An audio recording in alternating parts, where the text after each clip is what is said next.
said for the Jesus Christ. You said it all your life. It's not even sacrifice.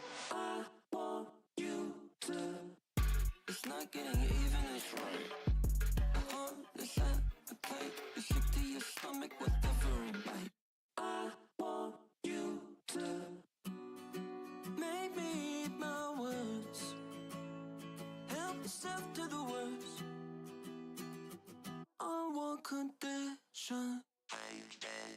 Even after wonder how you stop coming around. Even if I could, I wanna stop letting you down. I'm Dr. Feel Bad.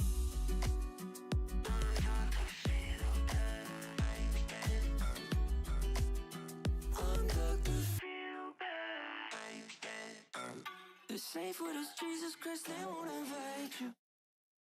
Another day, it's the worst that could come from being polite. I want you to. You're perfect, but God forbid you tie the parents up and eat all the kids. It's always the littlest things. I want you to make me eat my words.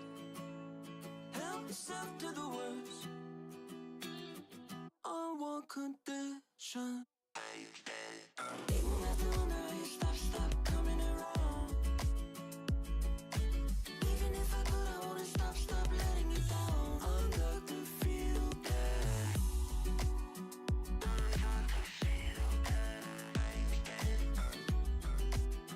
I'm Dr. Feel Bad. Didn't have to wonder why you stopped coming around. But even though you're gone, I'm just glad that you won't see me like this now. Didn't have to wonder why you stopped coming around. Even if I could, I wanna stop letting you down. I'm Dr. Feel Bad.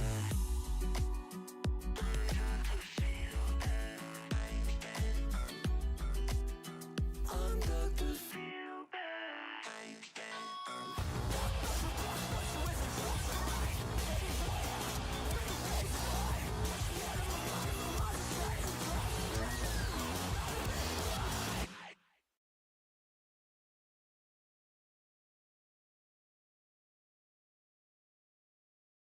Hello, everyone. We are back with D&D. I hope you guys have had a fantastic week. And it's been 2 weeks since we played, but I have a lot planned. Hello, Kim.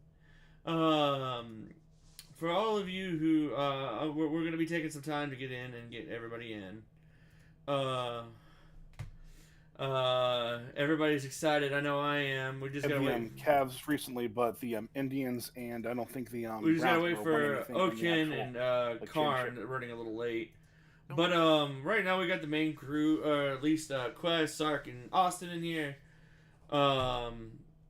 Just for those of you, you guys remember last session, right? The only thing I remember with the whole remembering thing was the fact that you guys just remembered that time and space is in the dungeon, right? That was the whole. Okay, I wanted to make sure that was revealed to you. Okay. That was the only thing I really remember, besides a few of the other like fun things. But you know, with the we made an apple orchard. Yeah, you guys made an apple orchard. The main thing I took was the time and space in the dungeon being a big thing. Yeah. Hey Zephyr, hey Abby. Welcome in. I'm seeing some spells I missed. I'm gonna be working on some tokens real quick and some names. But while we're in, I'm here to chat. We got everybody in here chilling for the most part. I'm gonna go ahead and disable streamer mode so I can hear if somebody joins or leaves, because relying on you guys doesn't always work. But we're just missing a couple folks right now. It's all good. We'll let me just get these over. Working on tokens. You can watch me do it. Do, do, do, do, do. Okay, so I want to be clarifying some things real quick. The way I'm doing tokens in this game, if you see a green border around them, they are most likely an ally or non-hostile. If you see a yellow border, they are either or. It all depends on how you approach them, and they can technically become hostile even if you're kind to them. It's just depending on. It depends on what's going on. And if you see a red border, they are automatically hostile. Okay? So, not every encounter is always going to jump into immediate hostile, but there are monsters, certain monsters, if you recognize they have a red border around them, if they notice you, they are 100% hostile. They will attack you, no questions asked. Any questions on that? No. Okay. Nope. I just saw a spell I'm going for at level 4.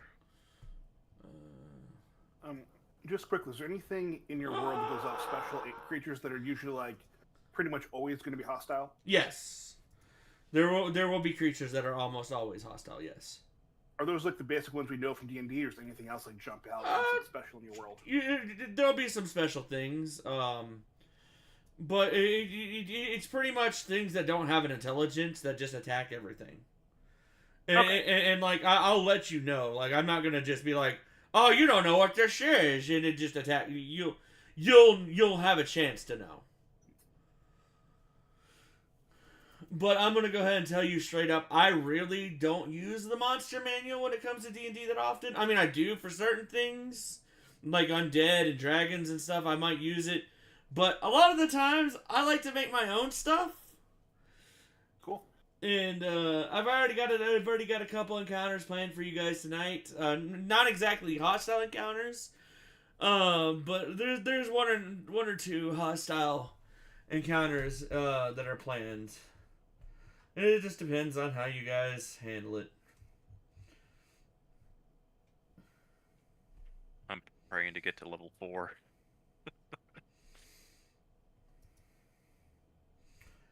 And just oh my goodness, they're cute. Yeah. I just want to double check that in the 500 years it wasn't like, oh, the drow actually chilled out or up here now and they're fine, like are friendly. So it's okay. So to clarify that's not all drow, goblins, hobgoblins, orcs, and things like that are automatically hostile. It just depends on who they are. So, like if you come across a drow slaver encampment, probably hostile. But if you see just like a couple of drow just adventuring in the dungeon, probably not. Well, I mean, unless you attack them, obviously. Yeah. For being drow. Just for do take role playability here, was that the same thing back since you rolled again? Yes. Back 500 years ago? Yes. Where they were like, okay, they were fine? Or is it like, would we have prejudice against some of these things that are now okay 500 years later? In my world, it is not always just black and white. There are a lot of shades of gray. And you guys would know that. Okay. So there's nothing like big has occurred like during a reading that's been like, oh, this group is now okay, and like we wouldn't have any prejudices during certain groups that we like from like 500 years ago that have changed. Right. You would know like certain factions inside groups that are hostile that you would know about, but not the race themselves. Okay. Awesome. Thank you. So that is like, because I always find it so boring that you see a goblin like a small group of goblins. You're like, oh, they're automatically evil or something and attack and they automatically attack you or they raid like villages. Goblins can be smart. They might be like, you know what? What be smart is I sell goods. I make these goods. They're crude, but they work. And I'm not gonna attack you if you got monies. I like monies.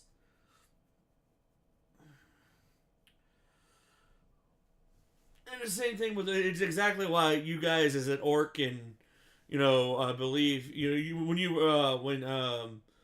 Dorgas was thinking about maybe becoming a Goliath or something, I was just like, yeah, they're fine. They're not always aggressive. They can be, but they're not always. It just depends on the tribe you come from and how they perceive other races. Like, will they still have beef with dwarves and stuff? Yeah, probably. Races have things amongst other races that can happen, but it's not entirely 100% always. I feel like that adds more flavor to the world than it does than just always. Also, that brings up another thing. Demons and angels and things like that. Just because you see a demon or devil and angel doesn't always necessarily mean that they are good or evil. I will throw a good aligned devil at your faces.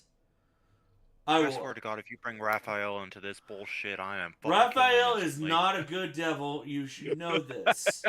I know. If you've actually played Baldur's Gate 3, he acts good. He's not a good devil. Oh, he's a fucking evil bastard. Yeah. I No, love him anyways. I can change him. I love him anyways. It's fine. I love his boss music. So what? So that's how lawful evil acts. Well, yeah.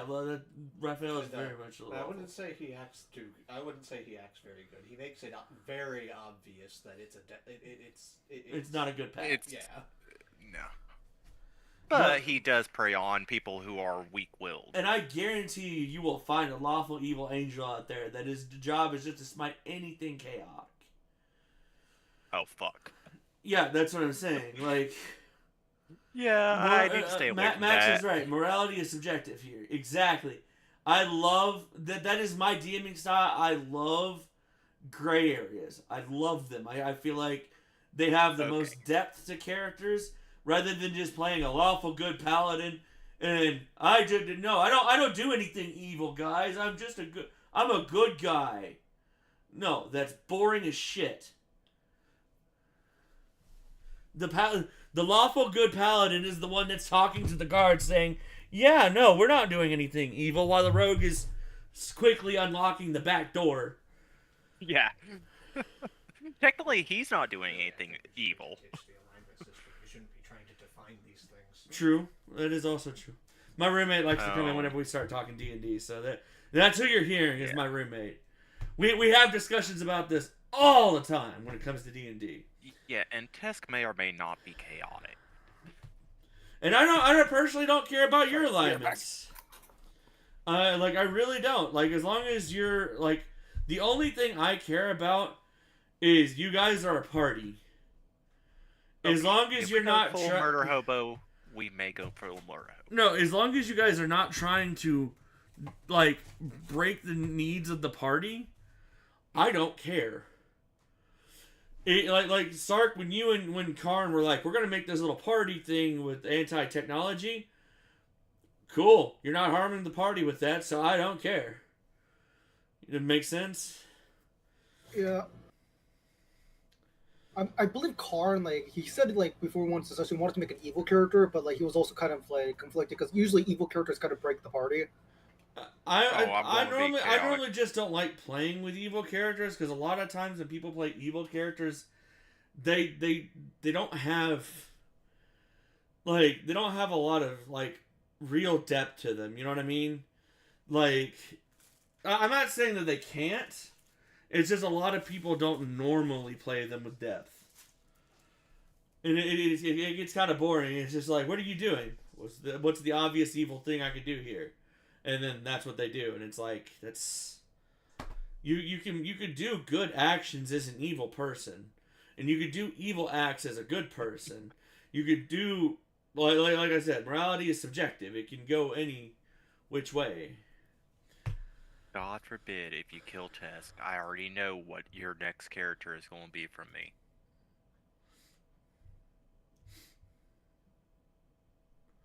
I like this. They're so cute. I want them. Hey Tom. What?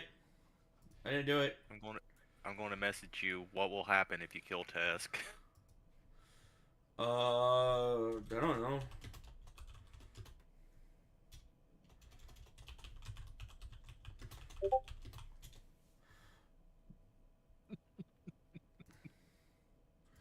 Uh, no.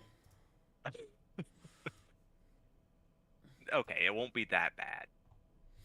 I don't need that kind of shit in my game, you bastard. It's a prestidigitation wizard. Come on You now. hush your mouthies. I just put everything back to how it's supposed to be when everybody's destroying it.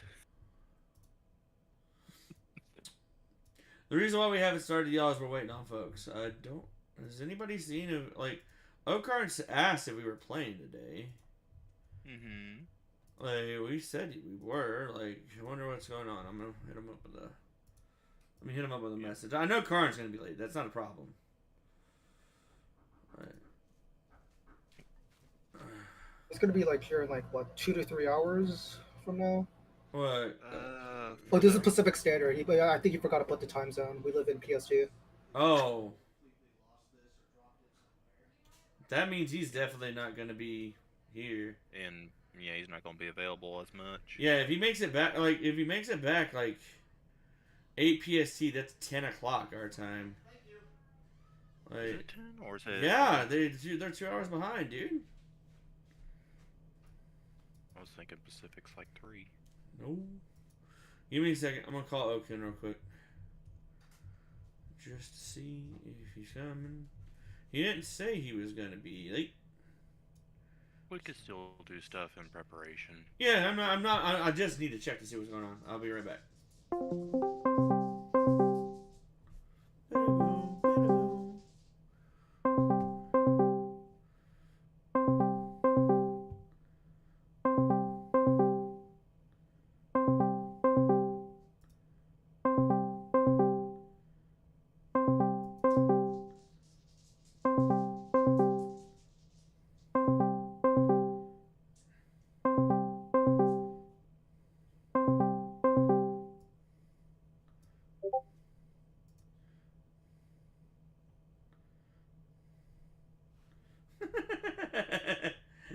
Yeah, maybe heavy. Probably.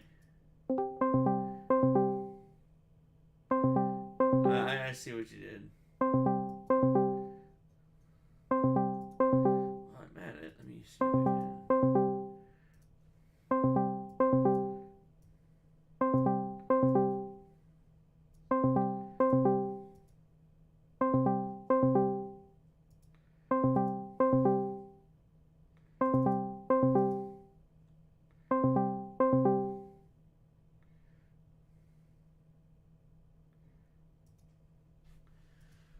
Okay. Okay. What's the equator bullcrap? Yeah. So what color is this one? I'll stick away from any excessive heat or cold. I like moderate temps. Sticking in the 60-70 range is always good.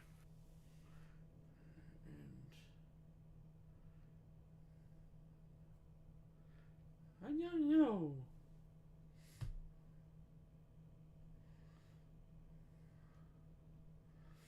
I'm trying to think. This is obviously as this is cold. Do I just make this fire this lightning? Yeah, I think that's what I do.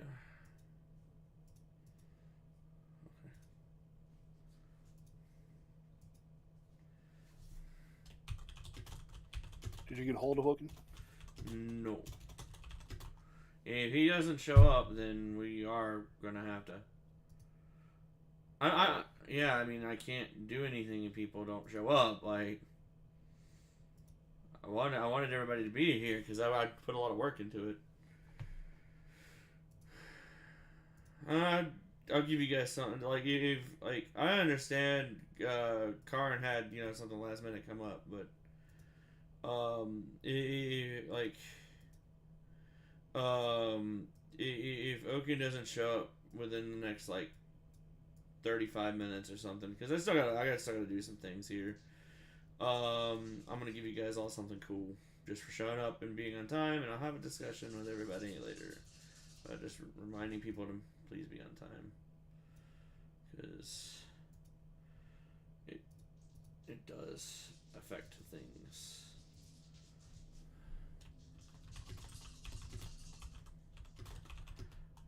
We might just play anyway. We'll do something. I don't know. Let me just get these tokens done, because least I could do is get them.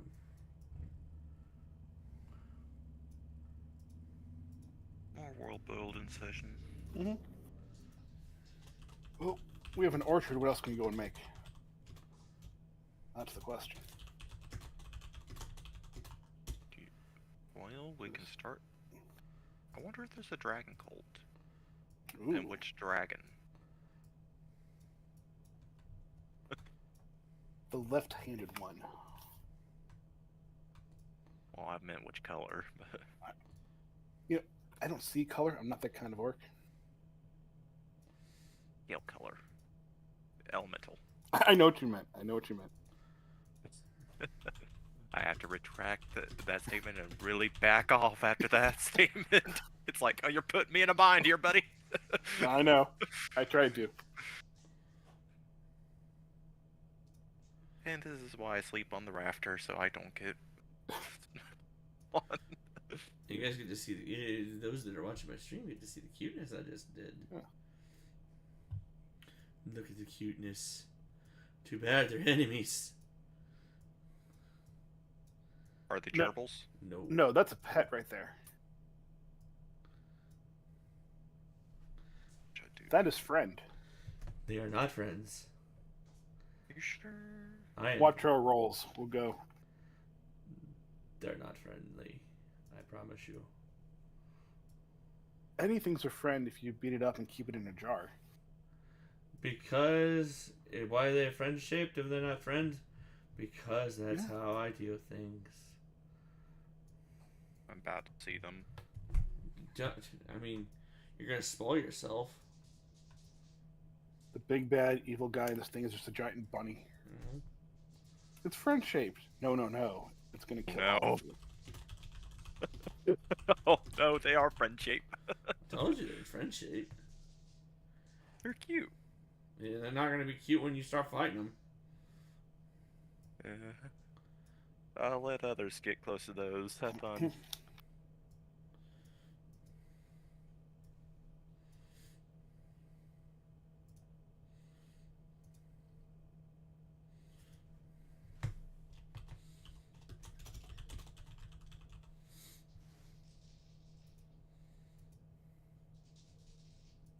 Dogs are behaving. I thought I heard them acting up.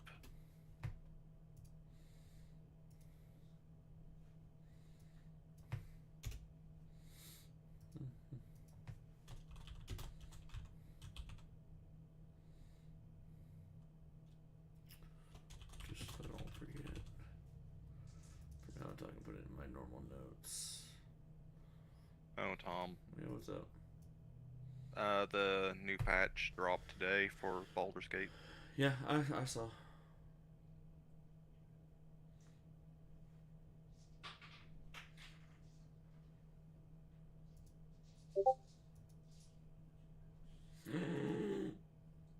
That is a good froggy. Is he a good, is he a friendly froggy? I don't know. I've been playing Black Myth Wukong. The frogs are not friendly.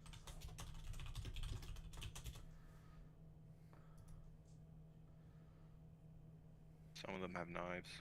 Or is he a scared froggy? I know some froggies are scaredy cats.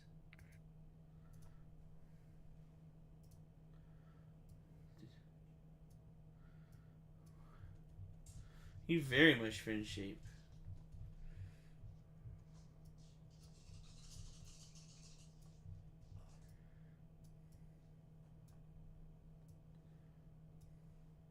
I feel like I'm gonna have the Avatar flashbacks. Marvin feels conflicted about friend-shaped creatures. Marvin is over his conflicted feelings.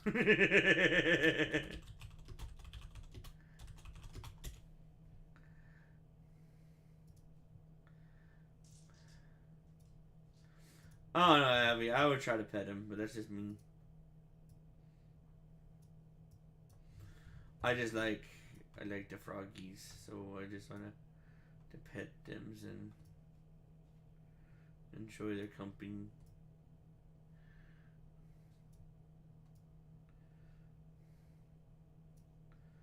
That's perfect. I'm almost done.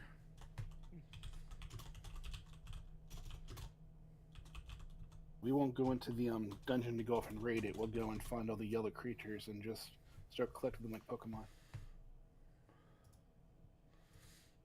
Okay. And then we add these 2 new tokens over.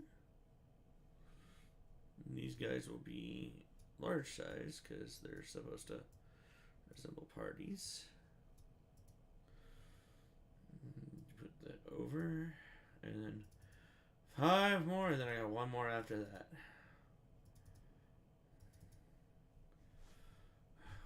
I'm almost done.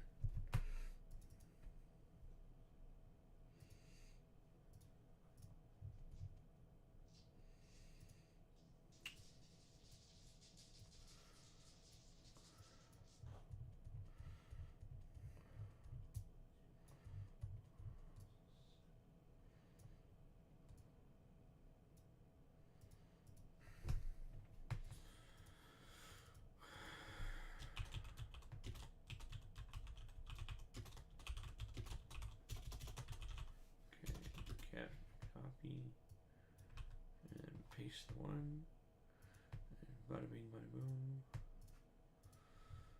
Go down to yellow again. Put 2 in.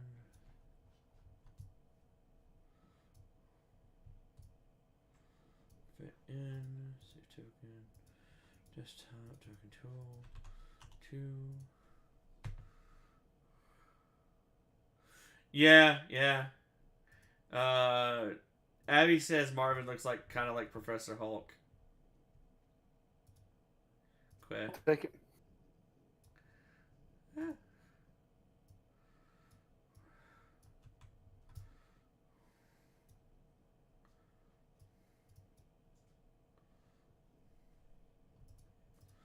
Token desktop, token 2, 3.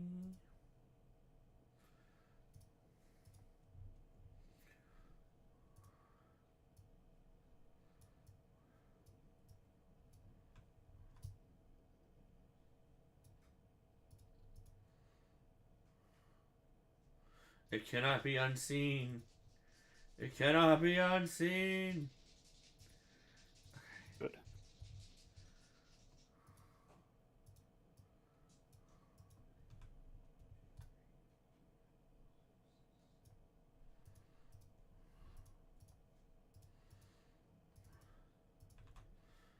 There's the random tokens that are done.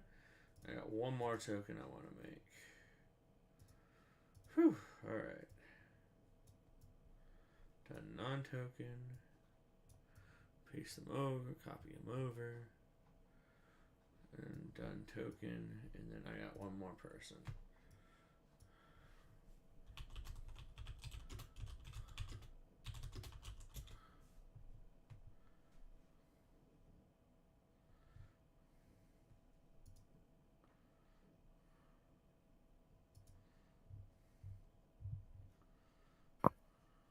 I guess I'll change my name then.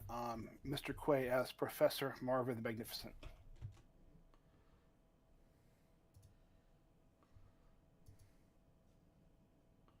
I'll just keep on adding titles.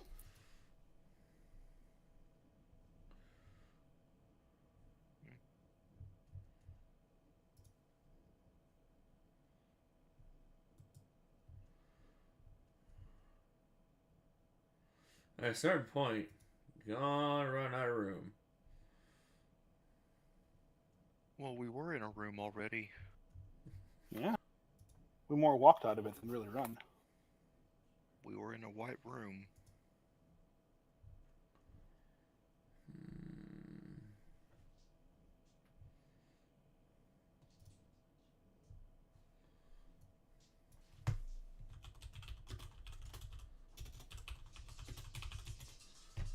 Okay. Ooh.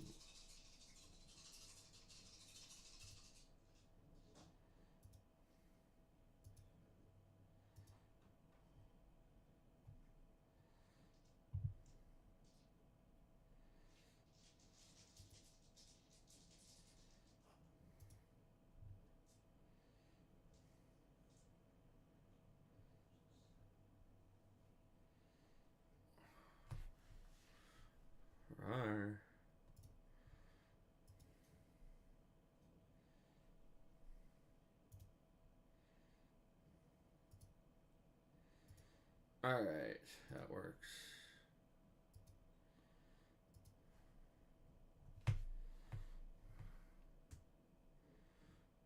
I'm glad you explained to us about the borders, because those yellow things are not necessarily friend-shaped. Huh? Hmm.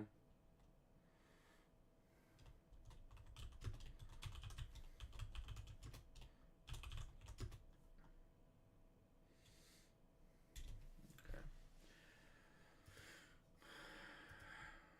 Alright.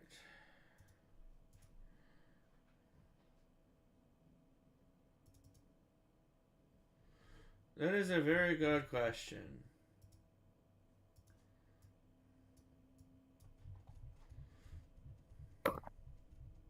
I do not have the answer.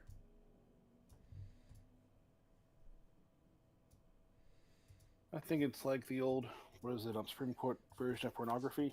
I'll know it when I see it. It's friend shape. I'll know it when I see it. Okay. It's definitely friend shaped. There we go. And that's the last token I need. Now, if it doesn't have a high enough intelligence, can we still tame it?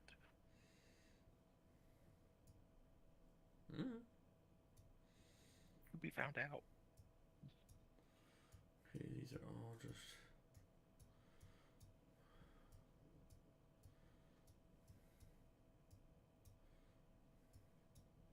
Marvin just uses charm spell. This is just putting something to a giant Tupperware container with holes in it and some food. Just some placeholders. And some more placeholders. And some things for later. And alright. Cool. Alright, cool. Alright. Fuck it. We're just gonna go through and you know what they can do? They can they're gonna be in what I call DM sleep mode. Where they're following you all, and they will recall everything that happens today, but they're in their own world. I'm not going to throw you guys in any combat just because you guys are 2 people down, but if Karn shows back up within an hour or so, then we can go into the combat session, or if Oaken shows up, but we'll get there when we get there. Otherwise, yeah. So let me just see. So Combat's fine with us. We have meat shields. We're good. They can just walk in first, find the traps, and we'll be fine. Just to clarify, it is only you 5 going down. What the fuck? I didn't sign up for this couch. What's our other compatriot that was time traveling with us? What's he doing? He is actually got a message from somewhere, and he is investigating that message with Quills. Do we know what the message is? No, he did not. Alan did not tell you. He said it was something. What his exact words were, personal. Okay, that's a little sus, but I'll let it. It's fun because I don't know what personal can be. So. Oh, it's true. You might have a few less generations between him and then now and then. So. All right, I'm just grabbing a couple tokens here and there. So you might see the same tokens over and over. Don't fret. Just because you do, that doesn't necessarily mean they're the same person. Some okay, they're placeholders, just to reference like certain people and such.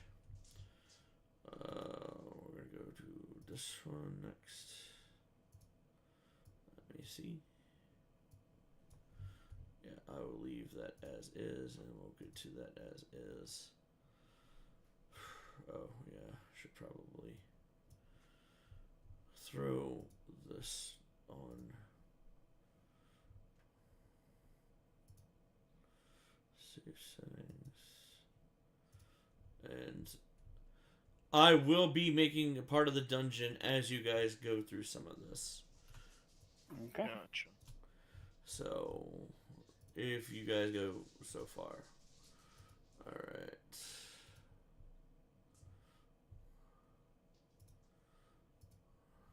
We'll go here. Bring the party. How deep have people gone so far in the dungeon? Say what? How far deep have people gone in the dungeon since we found it? That is, they've gone relatively deep, but they're not 100% certain if they actually have gone deep enough or not. I know you mentioned that the floors change all the time. I didn't know if there's like certain levels of like, oh, we know in the first 5 floors, it's usually easier combatants, and then at a certain level, the place picks up, or if it's just random every time and no one really knows. It's something you'll have to research. The Yeah. earlier floors are relatively easy, but a lot of the later floors and such, there are other things to deal with. Alright. So, here you guys go. Moving you over to the dungeon entrance. This entrance you all recognize from session 1. I'm going to put you guys down at the entrance. Go ahead and make sure you can move your characters. Just move them down 1 or up 1, and just make sure you can move them.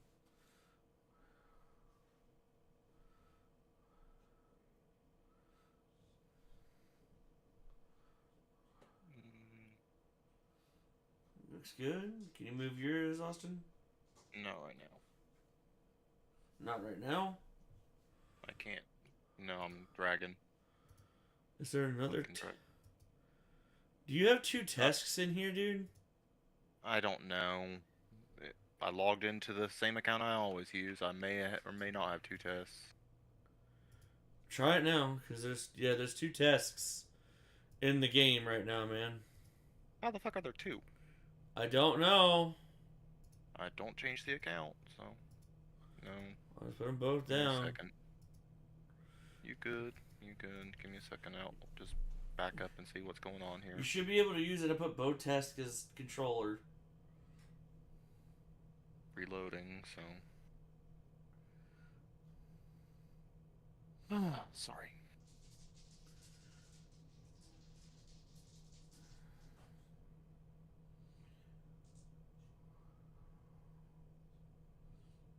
Back up and see what's wrong here.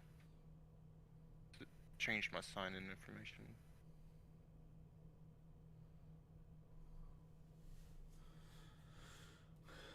Remember, Austin has no computer mana. Always messes things up. No, I had my login and You're missing the joke I was making.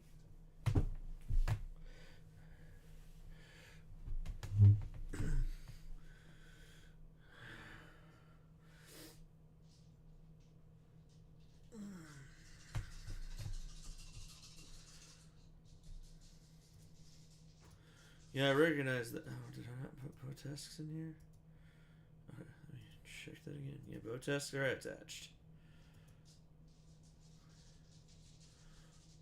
I mean, I shouldn't have any other fucking. Yeah, because whenever I look, there's 7 members total. There's 2 tasks.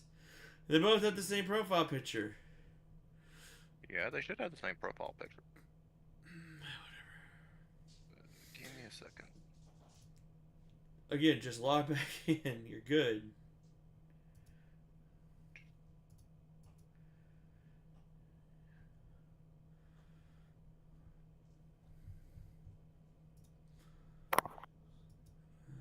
Oh.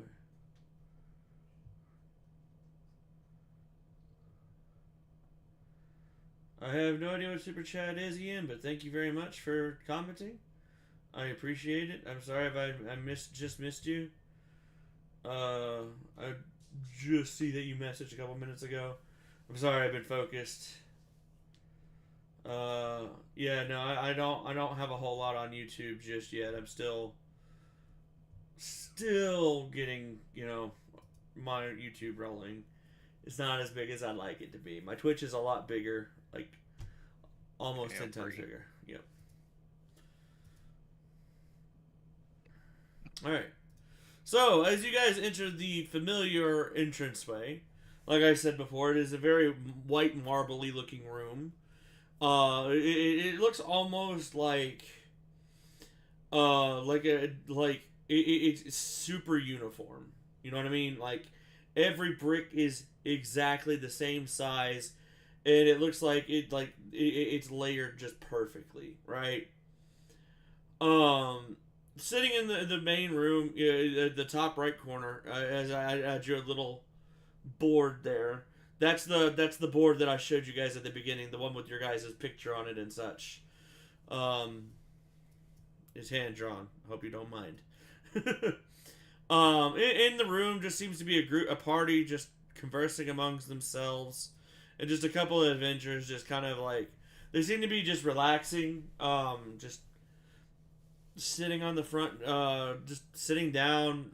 A couple of them might be on a barrel or a backpack or something.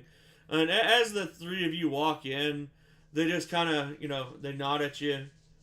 And you guys walk a little bit, walk in just fine. Oh, before you guys make it in, when you guys get to the guards outside, luckily you guys got your papers and information. They'll ask you for that, and then you guys will show your adventurer card. Once you guys show your adventurer card, thank you, Taki-chan, for follow. Once you guys show your adventurer card that you guys are adventurers and allowed to enter the dungeon, they will open the doors for you.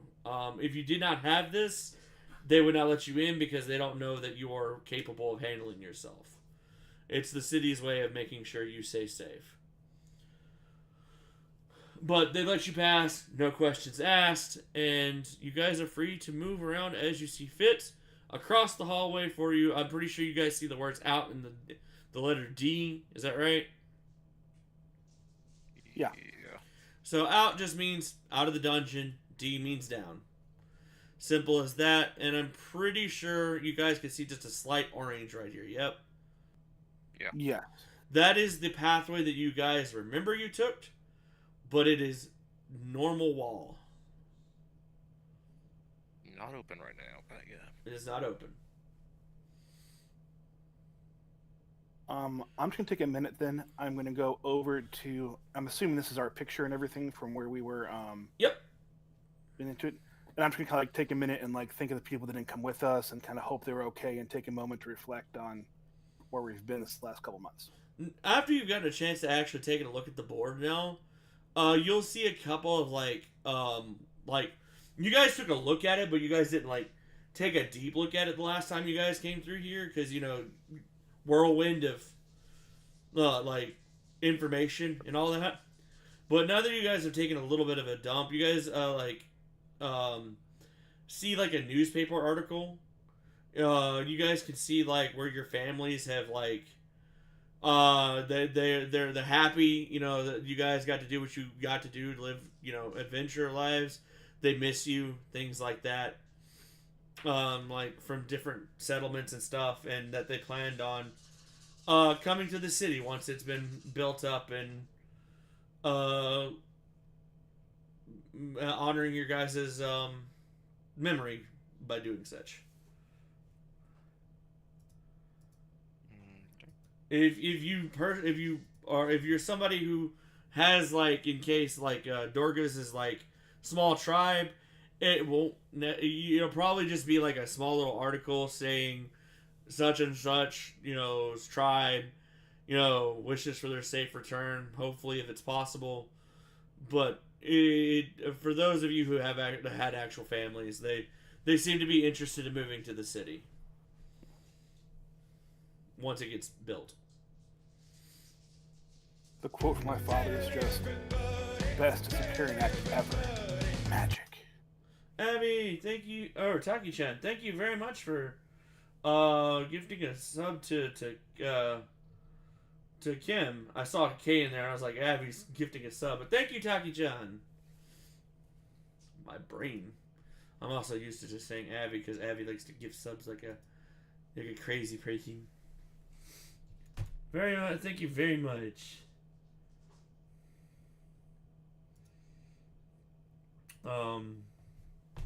What else do you guys do? While you guys are standing there, actually, hold on, let me make some room for me because I'm bad about Coke cans. I really need to be a bit better about it. Honestly, I just need to get a little like trash can for my room for these. I gotta like. I would just throw them away, but my friend wants to collect them to recycle them, which I'm perfectly fine with. But he really doesn't come around that often, so it's like I have to sit here and collect massive stacks, and it gets frustrating.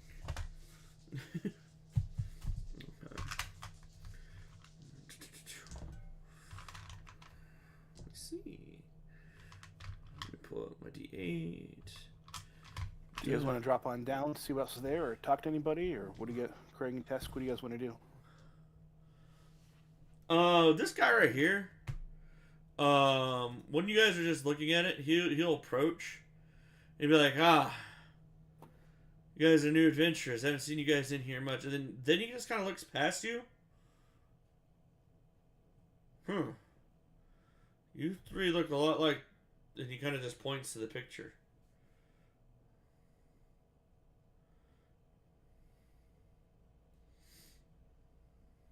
Well, I gotta say, I'm a big fan of those. You know, tell myself like them every day. We get that all the time. Yeah. He, if you go ahead and roll me a bluff. Sure. I mean, technically, we do get that all the time that look like those people. But you know you're hiding the fact that... Yeah. Oh, thank God you rolled it. Okay. And he's like, yeah, I guess I can see it. There's only 3 of you here anyway, so... A number sold him. That's great. We got good costumes. He just kind of walks back over and is like, enjoy the dungeon, y'all. Do you have any advice for us as new people going through? He's like, find old man Jackson. He's the one who likes to give info out. Whereabout is he? I was wondering, not, this is your guys' first time here? He's by the lake. He's a couple floors down by the lake. Okay, a lake in the dungeon. Oh, yeah. Oh, nice. There's an ocean down there. Did you not know? No, being our first time, this is not something we knew. We know very little about it. Well, yeah, go talk to old man Jackson. He's got tales and tales. He kind of does the for a price. Obviously, he does a little fingers mooshing together. Oh. When he says tails and tails, I kind of look at Tesk's tail for a minute, envision a guy with like 2 kobold tails, then like shake my head and realize I was thinking the wrong one.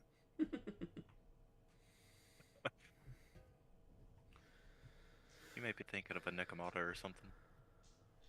I highly doubt that. With my intelligence of 8, I highly doubt that. Possibly a beholder too.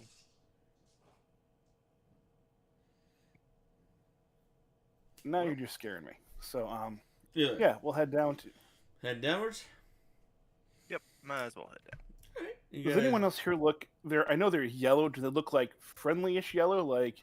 Yeah, they're approachable? Neutral. They're neutral yellow. They're as long as you're neutral to them, they're neutral to you. Just kind of keeping track on what they all are having on them and stuff. Out of character here, are either one... Is anyone of us like the talky, charismatic type that would be good at introducing themselves to people? My charisma's at 8. So, yeah, technically, yes. Okay, mine is also an 8, so, Oh, fuck. Okay, yeah, I'm It's up to talking you. charismatic type. go talking charismatic type. Let's see if we get more information from some people. yay. What is your charisma, by the way, just for... It's an 18. Oh, yeah, then yeah, that's you. He's the sorcerer. I'm Yeah, gonna shut sorcerer. the hell up. Go do talkie, sorcerer. Okay, I'll go over to this group and ask them what all they've explored and stuff. How long they've been around. As you kind of approach, they're kind of talking amongst each other's, and then all of a sudden, as you just like you approach, you notice they don't notice you until you start talking, and you notice like it's very obvious that the two you're standing next to jump out of scaredness. Like you came out of nowhere almost, and you see weapons almost being drawn, and like, oh, What? oh, What? Hands out. Nope, we're not doing that. because remember you're little, so Yeah, you just kind of hi, and they just jump, I specifically walked up behind the heaviest armored person just to disguise myself. and there's like, what can we do you for, a little dragon thing? Appreciate you noticing. Just wondering what all you've noticed in the dungeon, considering this is our first time in. They kind of just look you guys over. You're gonna need a little bit more than if you guys are gonna delve deep. Just checking things out for right now. Not planning to go too far. Well, avoid going past the second floor. That's when things start getting tough. Sounds good. Any known monsters that you would say keep eye out for? It's a dungeon, man. There's a lot.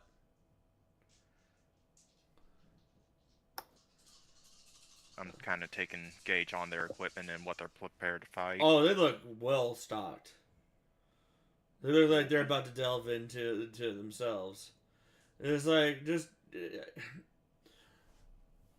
go down another floor. You'll find more people in the merchant quarters.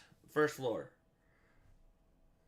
Thank you. Okay, I'm Is leaving there the any test. specific merchant that you would recommend? Oh, it depends on what you're looking for. If you're looking for arms and armor, you can talk to the Hobgoblin Goblin crew. If you're looking for magic items, this is the dwarf. You're looking for general camping supplies, you got the human. And anything else, you can go talk to the elf. But you just gotta know which floor they're on or which room they're in.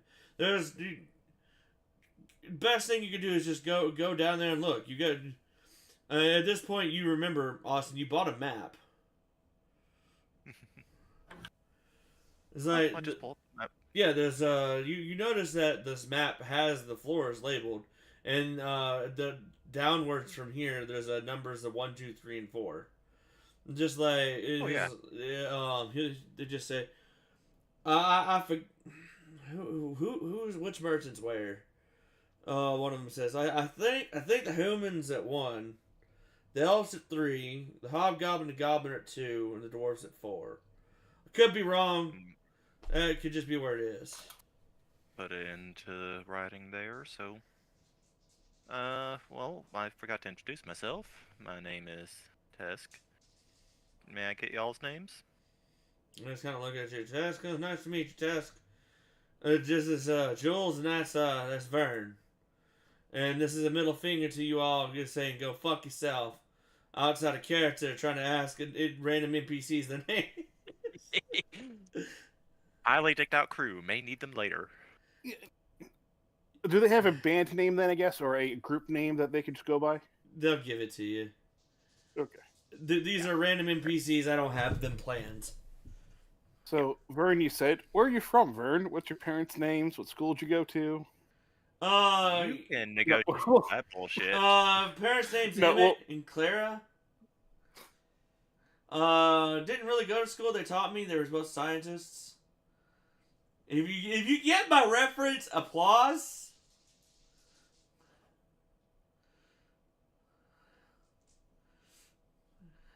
I have to hear that again.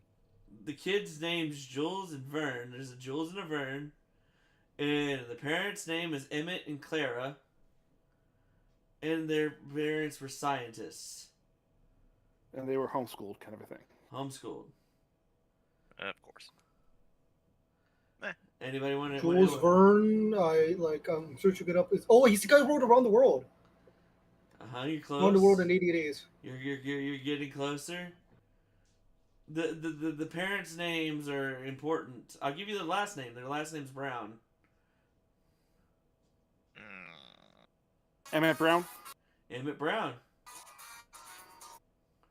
Bust Brown.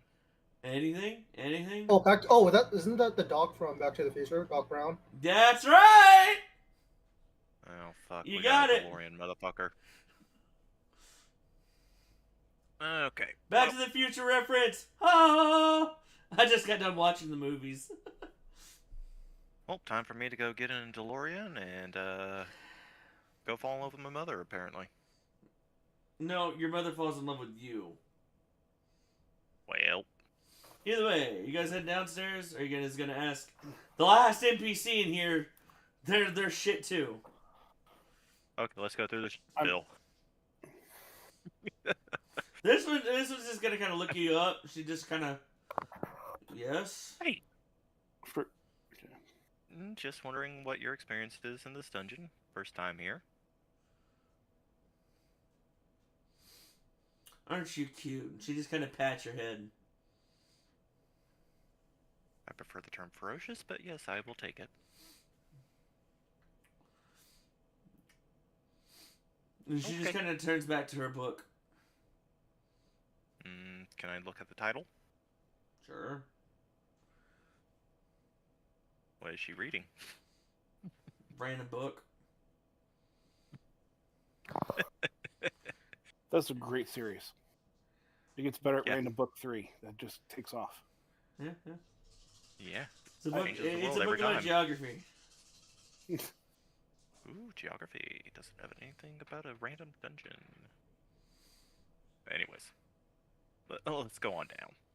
Thank With you. the Emmett Brown Back to the Future thing, I do want to ask very quickly to the people, who's the mayor or president of this area right now? But, like, are you talking about the city or the dungeon? City. Oh, you know this answer. You would have learned this with Quills. I don't have the actual name for him. We will Oh. know when we run into him. I was really hoping it was Ronald Reagan, the actor, but that's Oh, fair enough. No, I don't have the actual name yet, though. okay. That's fine. I know better than walking down first. Well, it's just because you guys wanted to go to dungeon, so I prepped dungeon shit, so I didn't prep. That's fine. I'm going down first, and I wouldn't have asked except for we had the Emmett Brown bit. So Yeah. I thought it was a funny reference. it is a great reference, and we will probably be friends with him later on. So prepare for that because that is awesome. I'll head on down first. As you guys start heading downwards, it turns into like a spiral staircase downwards. And then as you guys make it all the way down,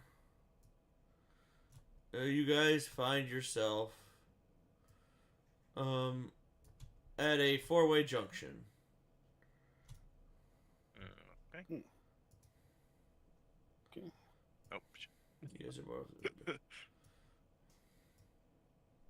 There you go. I'm not stepping on the circle. No, the circle is the spiral staircase downwards. Okay. Okay. Okay. You Well, walk I down will- that. I Okay. can't. So we came. I from can't. there. I can't. Okay. I can't draw like. It's really hard to draw a spiral staircase. Are there No, any markings? This is perfect for that, but it just looked like a giant trap symbol. So Yeah. I'm Yeah. just being cautious. Are there any markings as to where things are? Yeah. You see the the letters right on the doorways. There, those are the. You see P1, P2, P3, P4, and you will recognize on your map that these line up. Okay. I'm Well, telling is you, there right, anywhere- you have the first two floors Okay. on your map. The second floor only has the pathways. It doesn't have the actual dungeon part. But it's up to the end of the second pathway that you have. Well, do we want to go talk to this fisherman guy? Or do you want to go to a store? Do you want to do anything like that? From what You you know, I heard, there is a merchant at every pathway. And I marked down each pathway. And we could go like chronological, by number. We go 1, 2, 3, 4. Just go clockwise. Might as well Yeah. go ingratiate ourselves with merchants. Okay. So I'm gonna go ahead. You guys just Kobold with don't need to map move. control. We get to dungeon floor 2.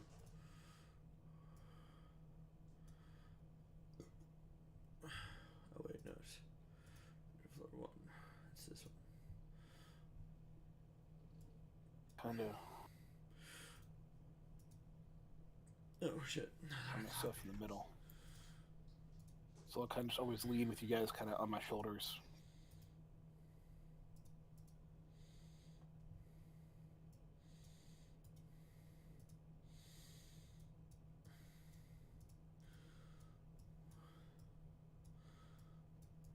Okay.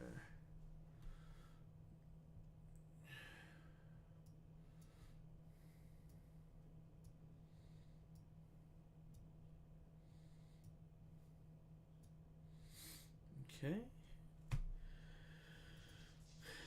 I just moved you over. Do try to stay on the squares and not the middle of the squares if you don't mind. That's fine. Okay. You guys are going to 1, is that what you said? Okay. Yep, just going in chronological order. Who is going to be there? I will go with...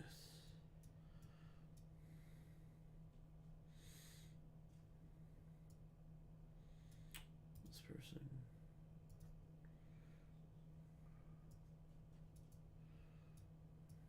Good with this. Okay.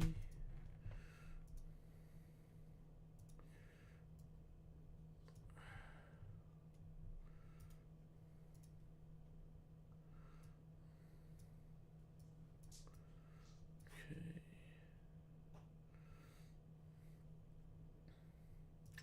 Just give me 1 second.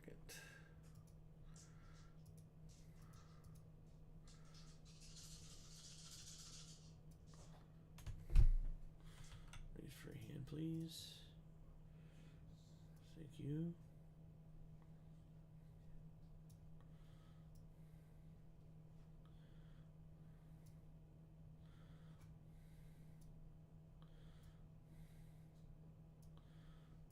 Just do that. And then that.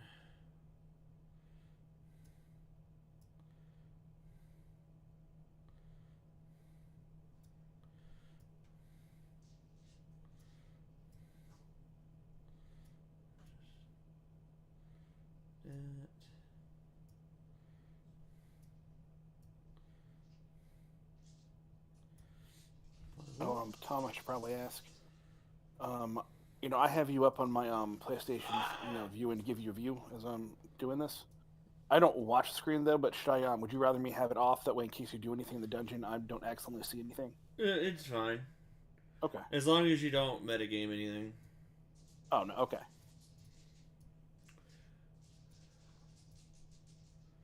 Okay. So, review.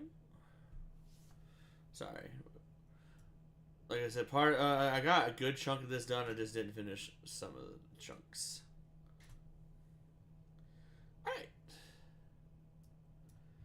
As you guys walk down this pathway, mind you, you've been going down, and this one still kind of go. This pathway goes down. The marble kind of starts changing a little bit more to like a kind of a slate, dark gray look. It kind of shifts between the entrance to the first floor, and it kind of shifts during this tunnel path. Like it's kind of just like a gradual change. There are torches lined up everywhere, so like it is well lit. And if you take a look at the torches, if you touch them, they're not hot. They don't move from their spot either. It seems like the dungeon itself is just keeping itself well lit.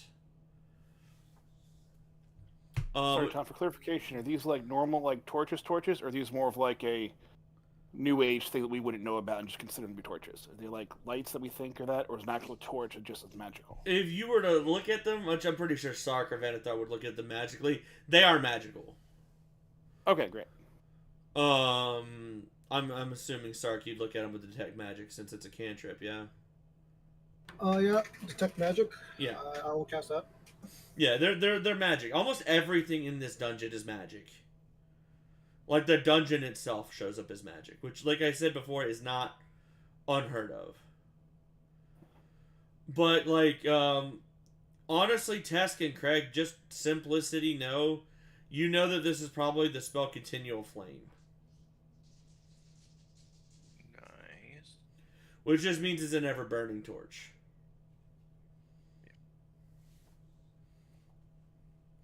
but eventually you guys will walk in to what looks to be like most of the rooms at this point have been just perfect squares, and this room is no exception. But like I said, it's a much more dark gray slated room. There seems to be just another party that's just chilling in here, looking like they're getting their gear ready. You see 3 pathways, one to the left, one across, and one to the right. Austin, you know all 4 rooms that have this same look to it. It looks like exactly like this. However, what's different in this room, it seems to be a merchant's tent set up over here. You can't see inside it, even though you can see it. You don't see anything inside it. And sitting outside is an elf woman that seems to have her supplies sitting on what look to be tables, and she seems to be working with both people at her table, buying what looks to be just random supplies. Like it doesn't even look like they look like just a bunch of random objects, pretty much. What are they? How would you like to know? Blink. Let's scroll up a little bit. Yeah, scroll up a bit. I'm already at the top of the thing. Zoom out. Yeah, zoom out, and then you can also slide to the right. This map is huge. Yeah. I don't have a zoom function. I'm going to try to reload it. For some reason, I don't have a zoom on my thing. Do you not have a plus minus on the right side? No, I usually do, like when I'm DMing, but for some reason right now I did not have one. Huh. Weird.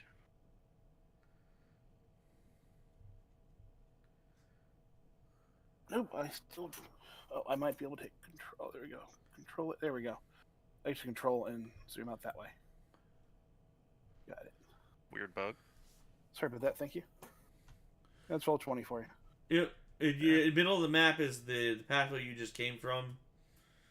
I just put another symbol there just to show you where you guys are from, and the map is divided into 4 quarters. Okay. The reason and these NPCs are different NPCs than the ones we met up there. Yes. The same Yes. photo. Okay. Cool. They're entirely different people. Well, might as well go see what's going on with this shop.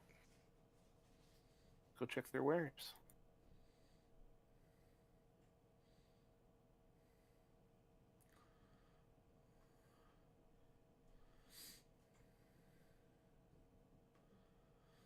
As you guys approach, she's like, newcomers. Welcome to my shop of random bits and doodads.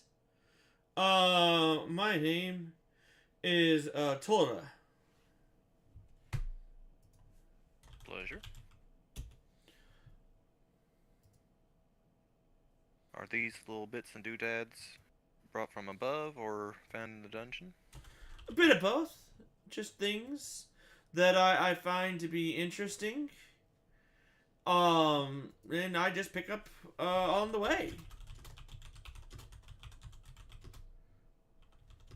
Take a look at some stuff. Okay, what do you just looking at the items on the... Yeah, see if anything catches my eye.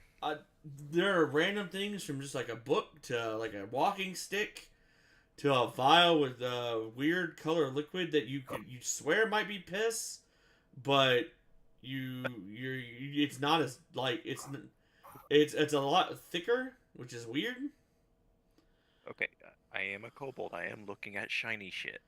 There might be a little there's nothing really shiny on the table.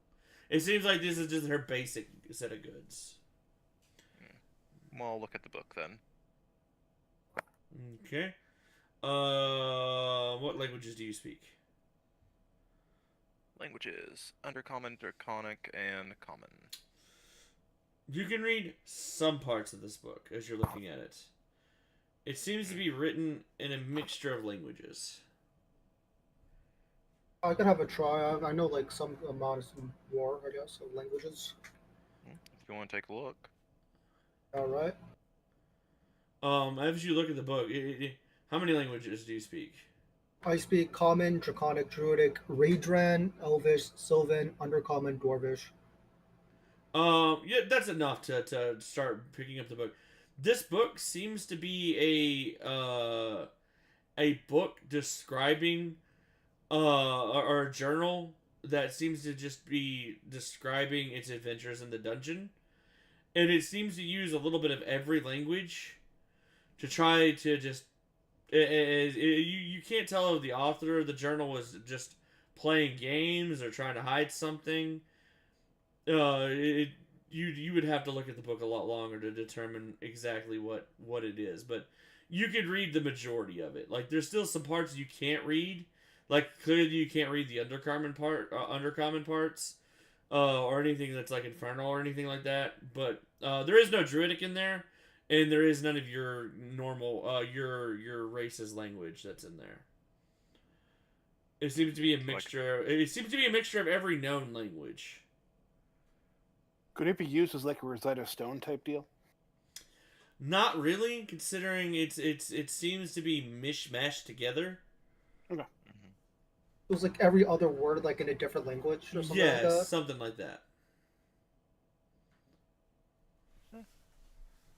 I guess I'll just tell the rest of the party just like what the book is, just a diary detailing dungeon stuff, like some guy's adventures in a dungeon.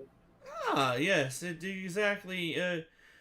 It was written by the one of our most famous wizards that could speak all languages, but no one seemed to find any kind of like. If you look at it, there's no magical properties to it, so it seems to just be maybe a cipher key or just, him doing something just to fuck with people. He is well known to doing that. What was his name?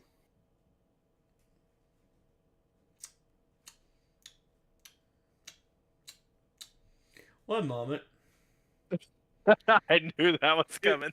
So if you made it sound, if it don't have one, that's fine. I just didn't know if you actually had that one thought out yet or not. No, I didn't. We have a famous prankster wizard.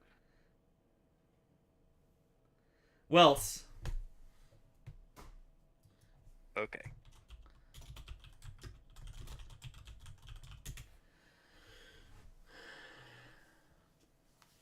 How much is the book? Considering it's the only one of its kind, but it's not magical, I could part with it for 75 gold. It's one of its kind, but no one can use it for anything. I think you'd probably part with it for like 35 gold. Hmm. Trying to negotiate here. I bought it for 45. I'd be willing to let it go for 55.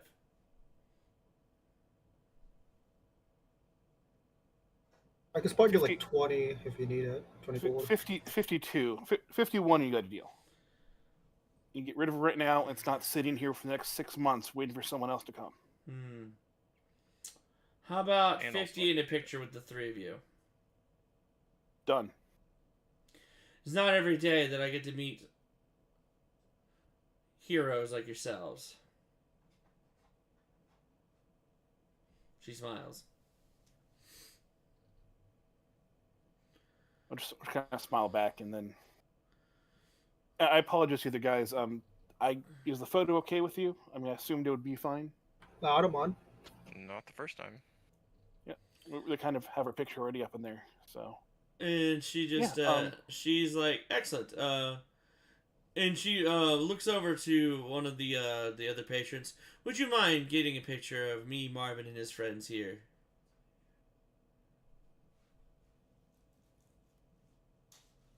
Okay. The patron won't seem to mind, and I'm gonna go ahead and say that it is a Polaroid still, but it looks to be a very nice Polaroid camera. Much better than the ones clean. you guys took with. So very, very high-end Polaroid. I'll ask quickly. Did we get her name? Yes, you did.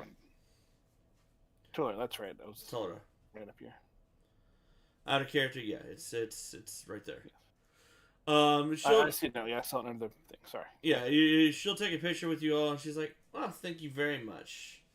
If you, Task Craig, you need anything, let me know. And if you find any good little knickknacks, Uh, feel free to let us know. Out of character, you guys never said your names. Well, she said that she knew that we were Marvin, Tesk, and Craig from the grouping, so we kind of just. I'm just clarifying, just in case it wasn't clear. Okay. Yeah, we did not say our names.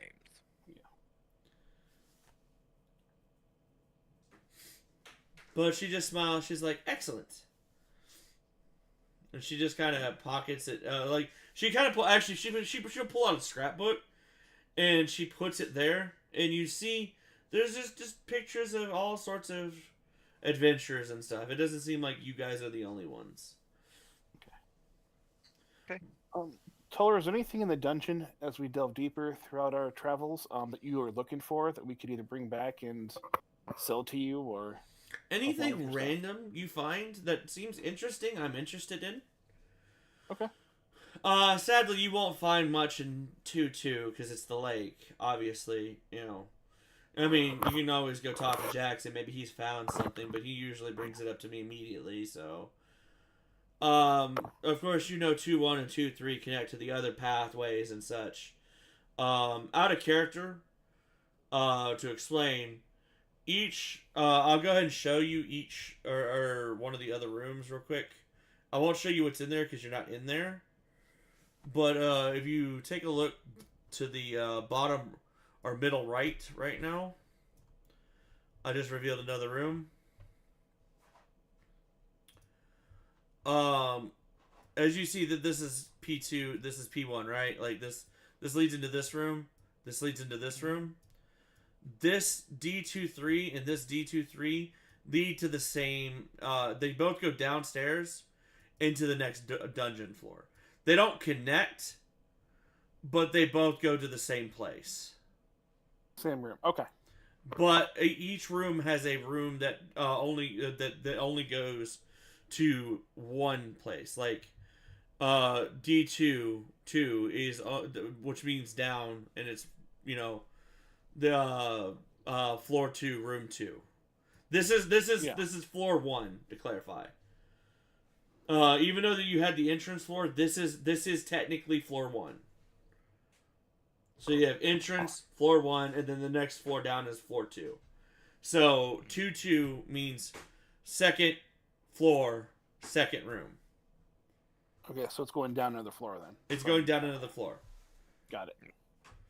So that's what that means. And if it says, if it's U 2 3 or U 2 whatever, or U 1 2, it's up.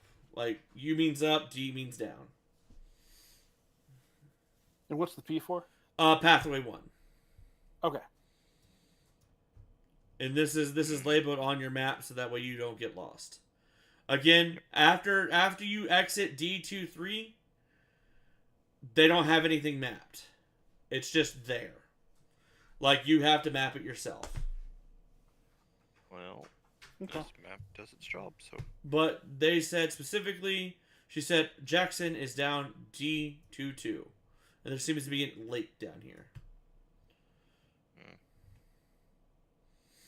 Do you want to go down to Jackson, or should we go down to D21 and follow our idea of going numerically, or what do you guys want to do?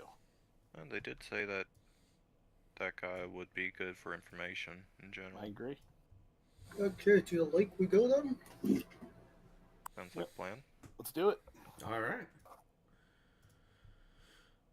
Thank you, Toller, and I'll go through and wave slightly as we go.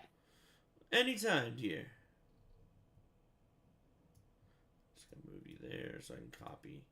Oh, sorry. Just gotta copy you. Give me a sec. All right. This floor is bigger. And I haven't drawn any of this yet, except for the middle part, which I'll show you. You told us there's an informant here. Oh yeah, just because I knew it was here doesn't mean that I drew it. Oh, it's fine. This is going to be fun. Out of character, would you like us to go somewhere else instead, or we No. okay going here? Any floor on the second floor I haven't drawn yet, so it's one of those Okay. things like I haven't had a chance to get like as you see the scale. I worked on this for 3 hours. It's already built, so it's kind of. If you take a look at the middle, I've given you guys a nice little like mini map. Yeah. That is the full explanation of what I was explaining earlier, like D23, D3, and then pretty much this is 2-1 over here. This is 2-2, 2-3, 2-4, 2-5, 2-6, 2-7, 2-8. And now, for clarification, you said the dungeon changes all the time, right? Or different ways. It does after this point, yes. Okay. Like, so if we were to go and explore D23, then if we come back down again, D23 will be the same. D23 But will be the third floor same. is what- But once you go down another floor, that's when things start changing. Like Okay. one day you. Story. Also, I will go ahead and tell you that you picked this up a little bit by listening. There are different biomes in this dungeon. Okay. So Randomly going into the cold biome. Gotcha. you are not going to the cold biome. You're going into the you're going to the lake.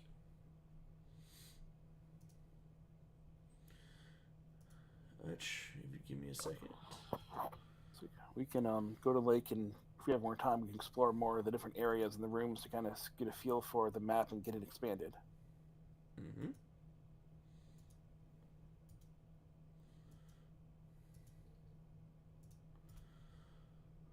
I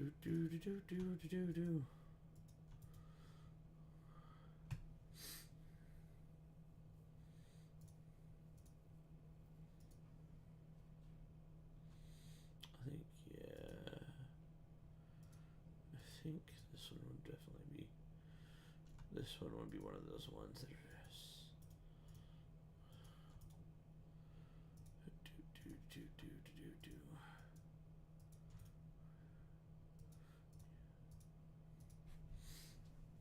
Is it alright if I like step out for a bit to drink some water? You're good. You're good. Okay, thanks.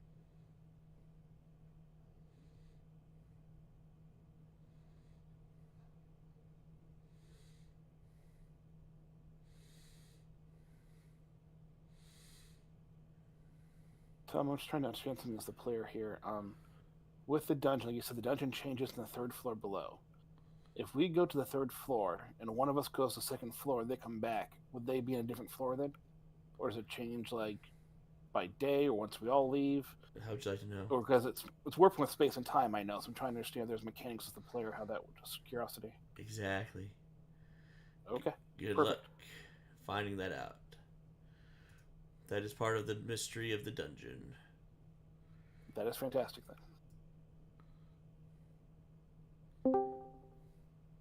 Hello, Karn.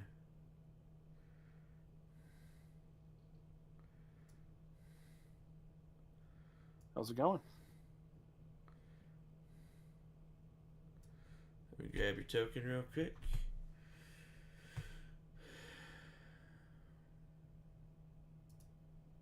Was the drive safe and all that? Oh yeah, it was shorter than I thought because I thought I had to go to LAX, but instead I just had to go to a smaller airport, so it was a lot less traffic. We'll let you guys catch him Looks like up. trying to go into BNA. So Karn, so far we've gone down to the dungeon. We met some people on the first floor and saw our picture, and that we took when we all went through and discovered this dungeon. And in it's like a little memorial thing where it has a bunch of letters from our families and things like that that were left about, being missed and hoping we're okay and stuff like that. We found out there's a guy named, I believe, Jackson on the second floor where there's actually a giant lake, and we're now going there to go out and try to meet him because he's supposed to have good information for newcomers. And then we met a woman, Talra, that was doing some merchant work. And we found a book from Welts the Prankster that had all this different languages in it as he wrote in it. And we couldn't really decipher a whole lot, but it looked cool enough, so I bought it. And she took a picture of I guess it'll be the four of us. It'll not be the just three of us entire anymore, party. It'll be and the entire party. And we took a picture and we got a little discount on it, so we have that. So if you have a lot of languages or things, or if you want to look at that, we can pass it around and review it. But that's basically it. Yeah, no, my character would be good. We're free to continue. I don't want to hold you guys up anymore. Let's go. Okay, I'm like I was telling them. I haven't drawn all of the floors yet, and it's one of those that it's draw as you guys approach. So I'm doing just that right now, and I finished floor 2-2. We are.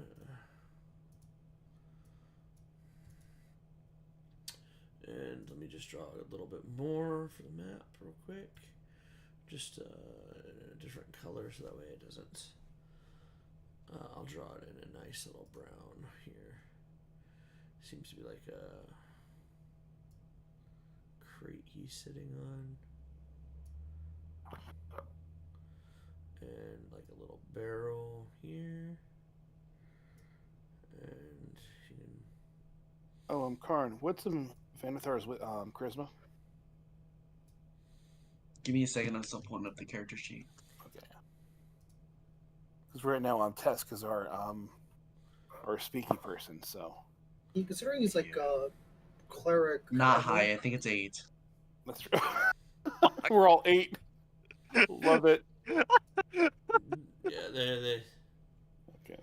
Okay, yeah, I see my role in the party. Yep. We're the smooth criminals. We're just gonna go off and not be smooth at all. Gosh. It's... You know, at least I'm like the wisest. Well, man you're in the smooth party. as a Yeah, I have stone. an 8 in charisma. Yes. So You're smooth as a stone. this pathway it leads downwards, like the previous pathway did. But as the dark gray slate disappears, it actually turns more into like a coral, in like dark like tunnel, almost like it's like you are underwater. Like there's like moss on the ceiling and stuff that's just dripping down. It becomes a lot more like humid here. It's a nice humid though. It's not like a really hot humid. It's kind of like this nice cool humid, like you're on the coastline. But it turns into like a very dark looking cave with a very well, there's still torches down here on the way down. And like you'll see some seashells and conches and stuff just kind of embedded into the rock and stuff, adding a little bit of color. And as you guys make your way down into the pathway, when I say there's a lake, there is a huge lake sitting in middle of this room. It's sitting at the edge of the lake on what looks to be sitting on a crate is an old man with a pole that's stuck into the ground to his left, and what looks to be a barrel full of fish and other things with ice in it. Getting him a good catch. Are you saying something, or are you just saying saying out of character? Out of character. That's a thought. Sorry. Okay. So he's fishing here. I'm gonna walk on up, say hi to him, introduce myself. As you approach, you notice that he is kind of like he's sitting with his arms crossed, his legs crossed, his back just kind of angled just a little bit. He seems to be balancing on his center. He's got a long white beard. And his hair is long and straight at the back. He seems to be sleeping.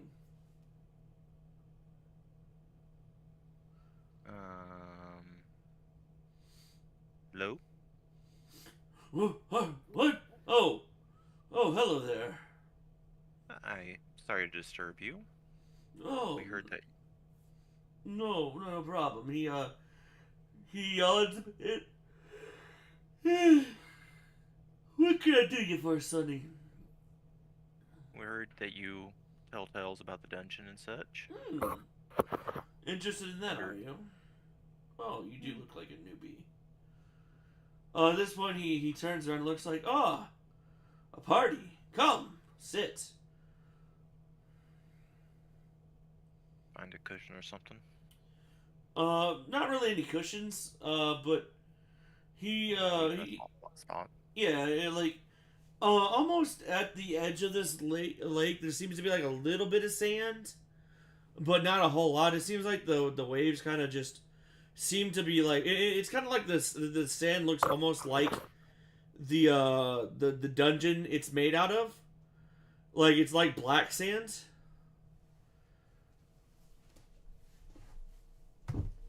I'll walk up here then. I'll take my shoes and stuff off and like just kind of sit down with my toes in the water. Okay.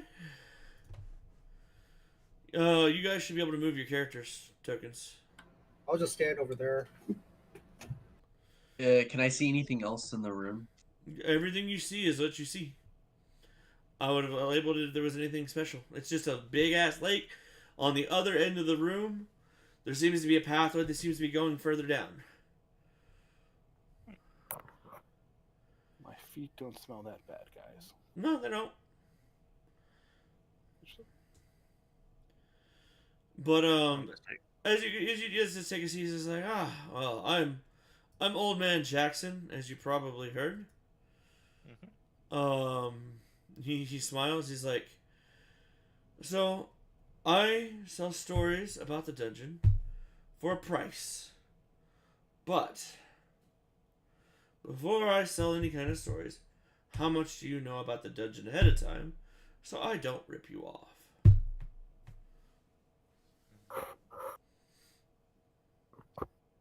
I know that it's big. Start listing off basic things about the magical property of the dungeon and stuff like that. Yes. Basic things that you would understand, yes. Also about hidden mechanics and stuff. You know about some of the hidden mechanics, do you? At this point, he reaches into the barrel and pulls out a what looks to be a cold beer and pops it on the barrel and starts taking a swig. Anyone want one? Not right now, thank you. Sure. I'll pass. Marvin, are you the one who said sure? Yeah. He will reach in, pull out another one. He looks at you. He's like, I think I got something you'd like. He pulls out another bottle. It's not the same one, but you actually recognize this. It's an Orcish brew.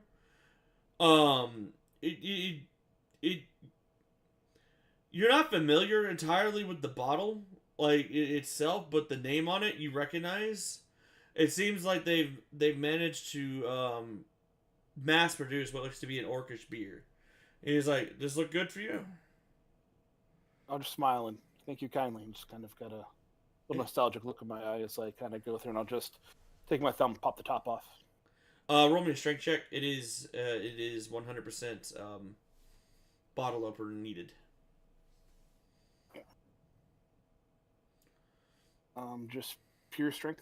Yep.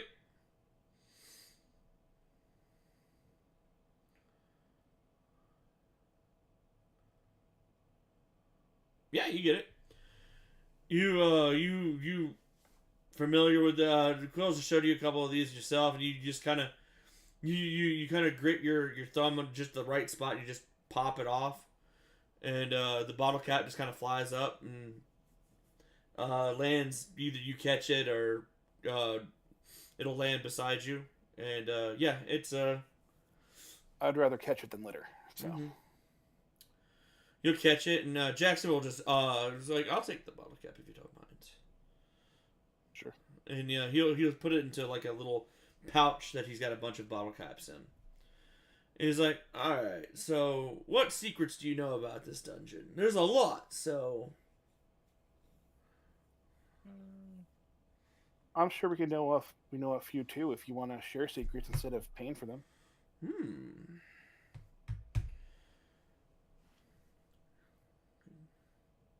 He thinks about it. Alright, I got a good piece of information for you for this dungeon that a lot of newbies don't tend to know until later on. As you're aware, there are different biomes in here. This, what's across the pathway leads to more of a, underwater biome. You'll find more water creatures and such. At a certain point, though, on all the floors, no matter which path you take, you'll eventually hit a point where you can't go any further. Either it might be you might need some sort of magical item, a key of some sorts, or anything like that. You can find them in the dungeon. And their properties to themselves unlock things in the dungeon. Much like gear that only would work in here that will help you get further. Out of character, to explain what I'm trying to mean. You guys have all played Zelda games, right? That's what I was thinking of when you said that. Yeah. If you need a certain item to get past a certain puzzle, you find it in a certain dungeon that uses that certain item. Oh, man, that is the same thing here. Okay, I'm immediately leaving. This is the water dungeon. I fucking hate it here.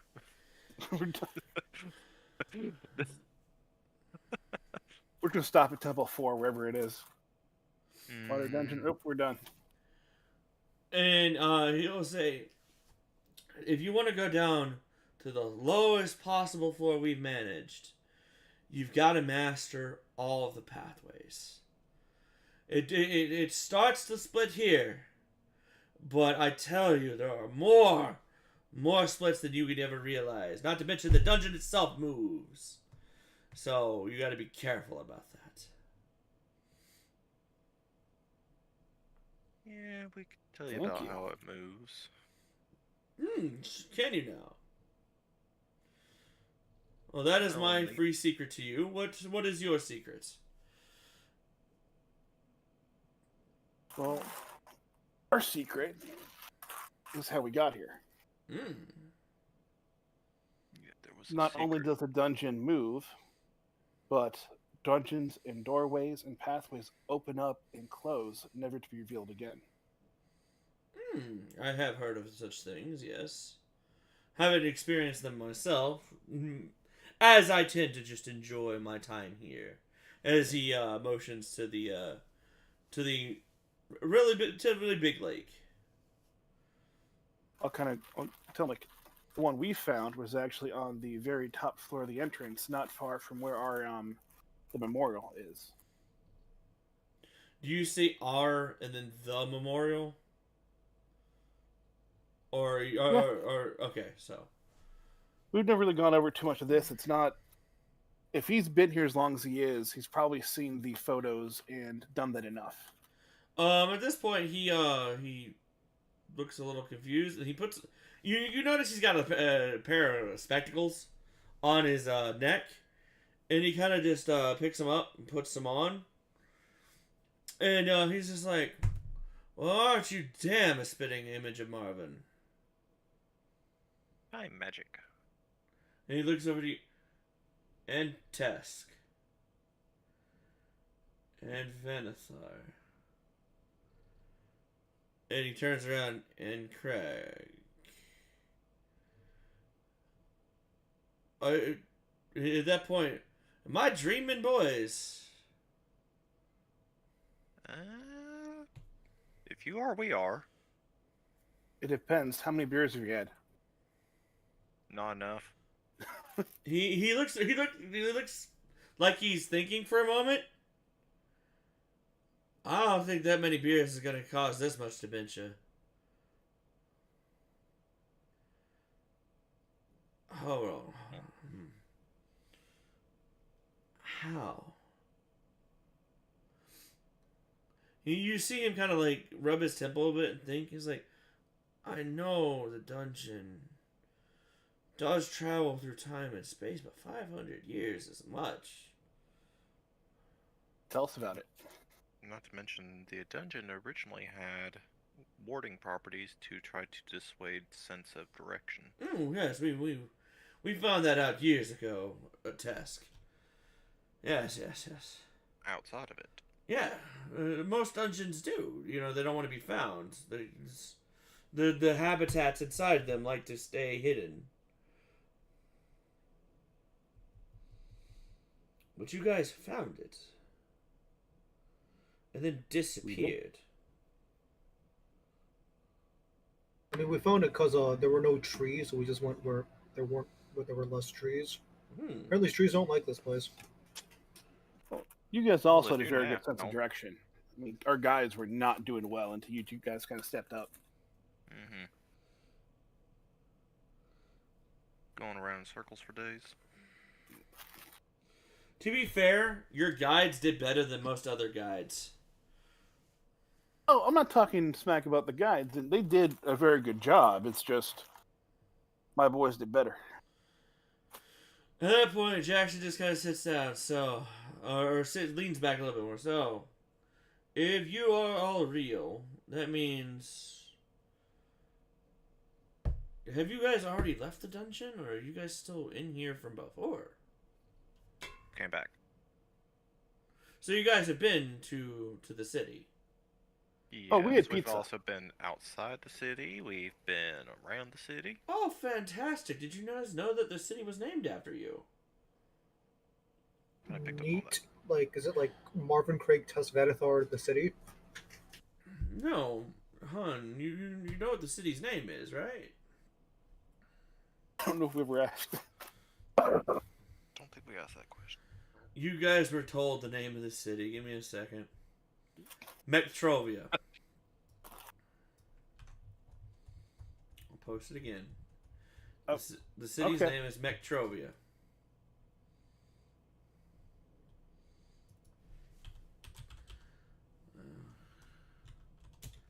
So, if you take a look at the letters,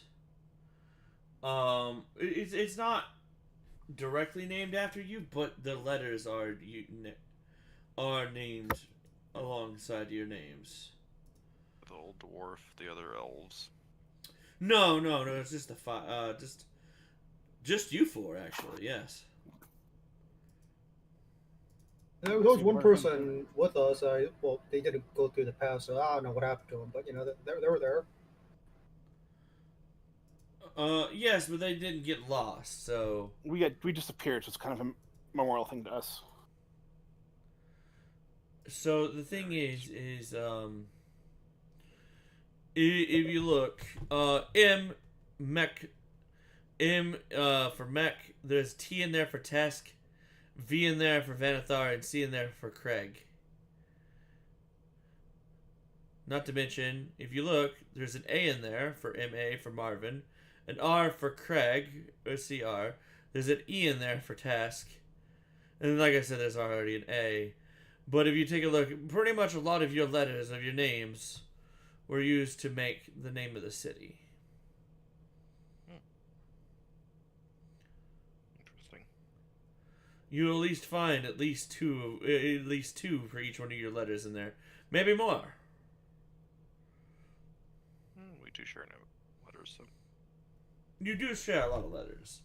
But the entire city was named based off of you all. And that is a neat little secret that I know of that not a lot of people do. Now, that is free of charge just because I'm sitting amongst you legends, of course. Well, we appreciate that. Oh, no. Dude, once you've lived as long as I have, Marvin, coming across legends are short and few, especially those that, are legends based off of non-weird thing, or like things that aren't, political or anything like that. You guys are legends because you found the legendary city or legendary dungeon and then disappeared. It left a lot of questions. Trying to find answers.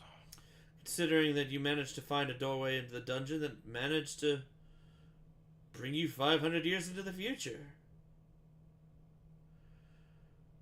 That in itself is quite interesting. Maybe I can find that same door and go back. didn't change her appearance or anything, so I don't know if it would have that type of property. Well, I'll be honest with you. Going back, probably not as be all that great. Don't get me wrong. We loved our family, everything else, and our time was good. But this world here it's intense and amazing and wonderful. It's a lot and so many more new things. advanced. I am glad to hear you say that. I find it very interesting myself, even though and he just kind of slaps his rod, I spend most of my time here. But once you've experienced it several times over, it's nice to just relax in things.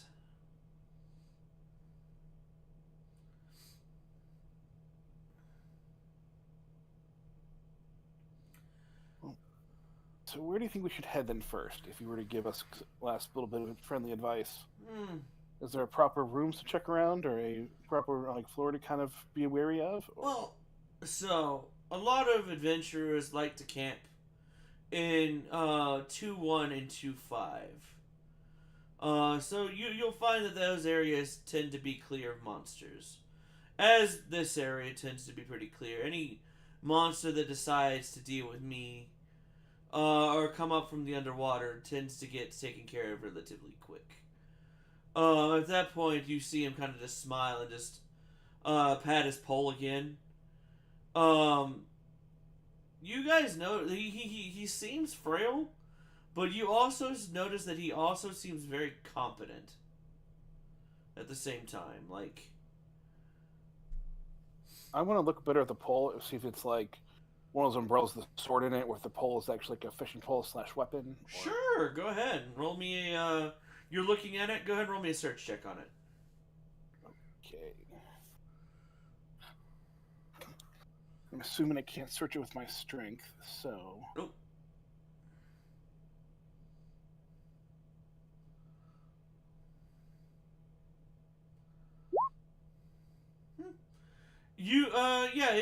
It's he doesn't hide it. About midway down the pole, like pole handle, you'll notice like a little latch that you could definitely tell that there might be a blade or two in there.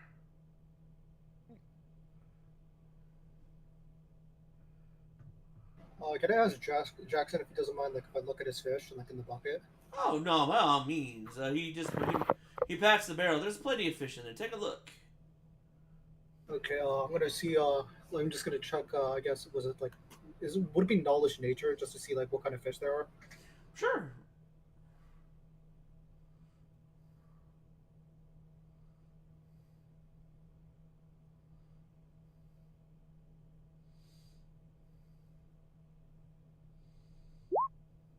Yeah. 19.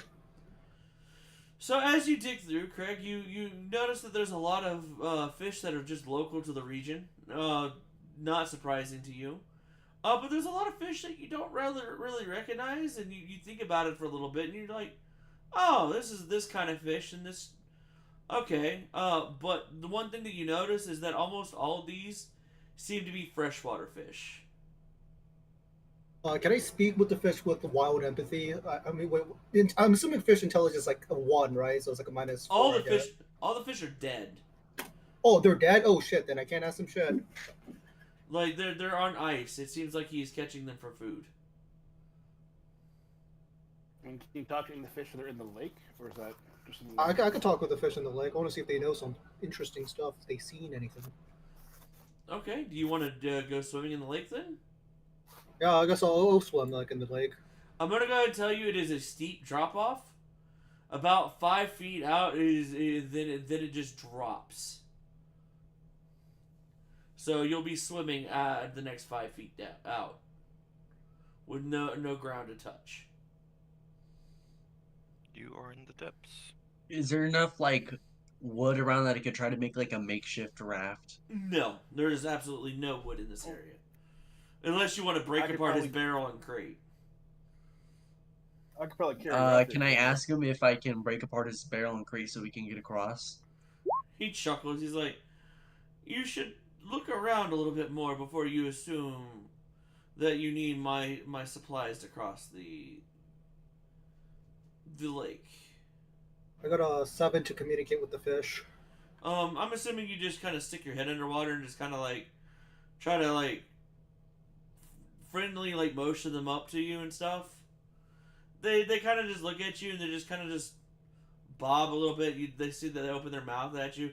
They're a bit further down, but the water's crystal clear. And with the light from the outside, you can see about 45 feet down pretty easily.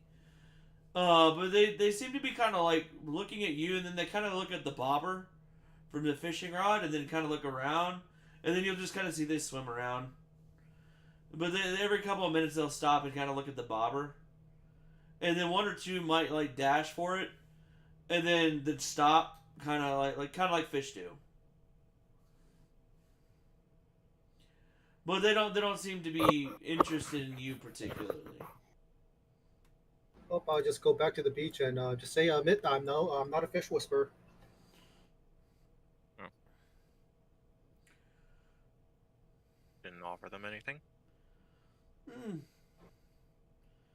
The fish around here are pretty smart, at least.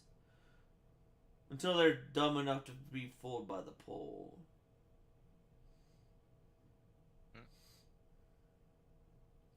Generally, they can't resist the temptation of whatever you put on the hook.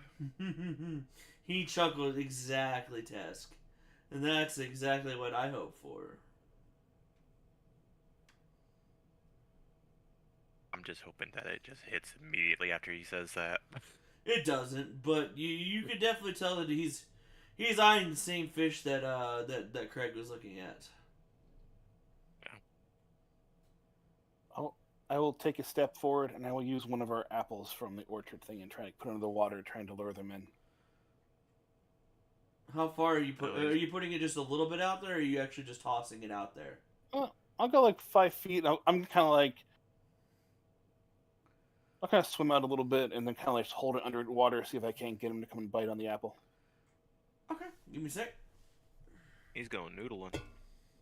Go doodle with the apple, yeah. How do you think we catch fish back in the day? As you put a like you hold it over the obviously the drop down, because you're standing at the edge of the drop down, like you hold it out a little bit underwater, and the next thing you notice, you see a dark like swoosh come from below, and all of a sudden you just see like this kind of like claw that's like clamped onto the apple that seems to be trying to pull it down. I will try to pull it up. All right, strength check.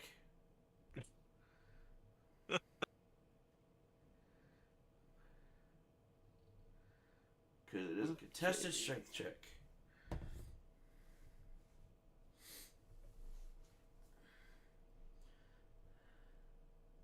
This is where I'm going to fail it. Oh, you I'm succeed.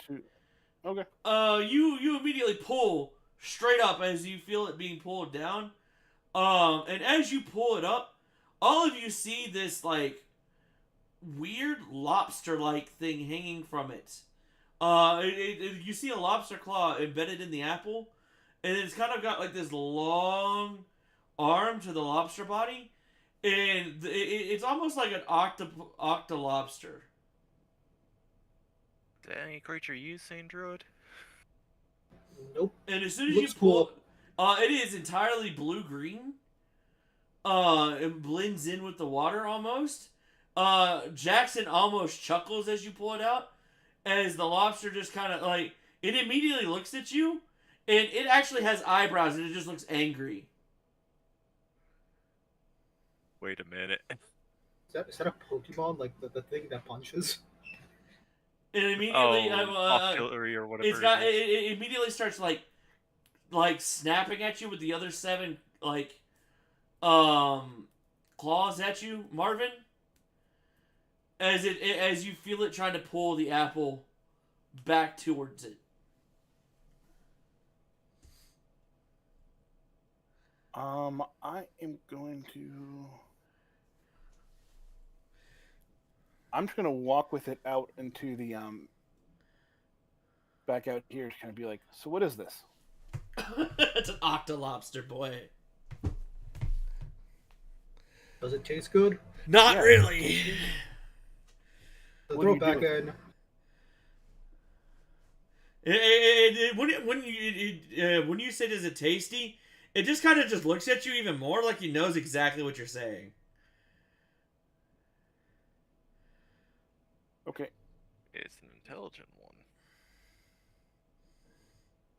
Now, I'm going to go through and I have a spell component pouch with nothing in it because, me and magic. I'm going to fill it up with water from the thing, put the lobster in it, shut the pouch. And it's like... Spell component pouch, It is it French-shaped. is a pouch, FYI. It's just I don't a know how big the small- lobster is. I figured the lobster might be smaller enough to get into. It is not. It's... Oh. It like think Big. it think of like small squid sized. Oh, okay. I was thinking more. Okay, got it. Like the body is a bit bigger than a normal lobster, and it doesn't have like it doesn't have like the normal legs on it. It is all just straight up the 8 claws. It has a claw on each, like in 8 directions, like an octopus. We have a mutated creature. Got you. What do you want me to do with it? Jackson's just like, why don't you try talking to it? It's smart. Hello. I'm sorry. I bring it over to Tesk actually because Tesk is the charismatic one. You want me to talk to this? Okay. I just hold let's up see the how this apple. goes. It's like towards you. So it's basically you're talking to its butt, and just kind of like hold it out towards you. That's not very flattering, but okay. He's bitten on the apple. I mean, I guess I can turn the apple around, or I'll face the other way, so he's kind of like you're over my shoulder. Are you going to allow him to get close to the apple to bite it? Honestly, give him a little bite so that he calms down. Oh. I thought he was on the apple. Already No, gripped on he's the only got a claw in it. apple. Oh, I'll go break off a little piece and give it to him. At that point, he'll drop to the floor and start munching on it and just kind of looking at you guys. The angry eyebrows kind of come back out normally as he's munching on it.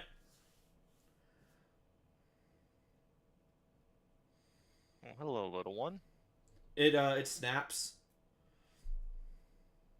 Any questions you want me to ask? Does it like see anything cool down there? Like anything shiny? It snaps a bunch. I'm gonna talking Would to it. So you I'm be gonna like. willing to trade some of that for more of those apples? As soon as Sark says anything, do you see anything shiny? Like he's responding to Sark, like snapping his, like clapping his claws. Mm-hmm. Oh, just like you said, talk to us. Is it just communicate like that, or does it have like communication ability, or just is it just knows what we're saying? Jack's is like, it knows what you're saying. It's pretty smart. Can I use like animal handling to figure out what it's saying? I mean, you can try, yeah. How about it? I will go ahead and tell you it has an intelligence of at least 6. Oh, so that means I could use that without the penalty, the wild empathy. Okay. Yeah. I'll let you go ahead and do that before I continue. This thing is nothing like you guys have ever seen before. But again, this also seems like a monster that would be in a dungeon kind of thing. Yeah. 15 for animal handling. Yeah, it's pretty smart. It's territorial, but it looks at Jackson with happy eyes. So it looks like Jackson knows exactly, like it seems like the two of them know each other. I'll break more of the apple. Kind of give it to him. It's like, can you use your words and talk to us? It snaps. It doesn't have a mouth. Like it has a mouth, but it doesn't have like a normal mouth. It's still a crustacean. I don't know. Marvin doesn't know the difference. Oh, okay.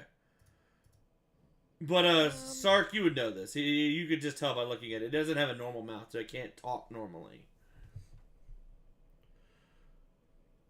Why don't we offer it more apples if it can bring something up? Yep. Can you bring us the shiny thing or show us where it is? At that point, he's like, it looks like it's thinking, and he We holds have up a whole two. bunch. He points to the apple with one of the claws, and he holds up two claws. I'll produce 2 of my apples. And he looks like he nods almost, and he dives back into the water. He's actually walking on his claws. Like I said, he doesn't have normal legs like a normal lobster. But it looks like the claws are incredibly strong looking. And you see him just dive back into the water. And Jackson's just like, oh, boys. Congratulations, you found one of the lake's secrets. About 5 minutes, 6, 7, give or take, just 5 to 10 minutes later. What were you gonna say, Sark? Sorry. I was gonna say, like, it's a secret, like the lobster or like the shiny thing the lobster's gonna bring. You could tell a little bit of both. Yep. About, like I said, 5 to 10 minutes later, he comes back over, and he's just like he's carrying this little box, and he sets it down. Like, it's a little treasure chest too. Like, it is a little treasure chest. And he opens it up, and you notice there's a bunch of like little shiny pearls in there. And he immediately just sets one out and puts one towards each one of you, including Oaken's character. And then shuts the chest and pushes it back in the water. This thing knows how to barter. I'll pick What's the up chest and looking like? Was it looking like it was like fancy or worth anything? It Was does. a It special did look chest like and all it that? looked like a special chest, yes. But the way the lobster looked like it was handling it, it looked like it was his chest. Okay.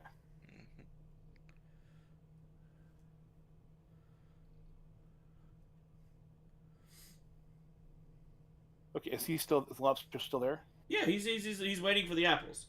He said Okay, he said the little pearls on the ground for you. yeah, We have the 2 apples to give, I think, right? Mm-hmm. yeah, I placed them down already. Mm-hmm. I will hold up my fingers. I'll tell him, like, if you find anything else, tell Jackson.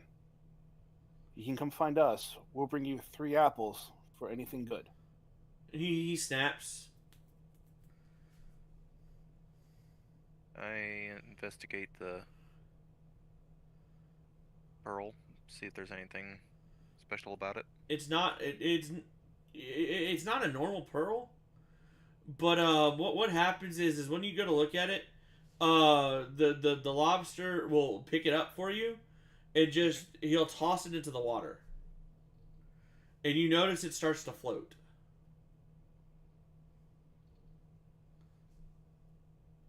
And he points to it.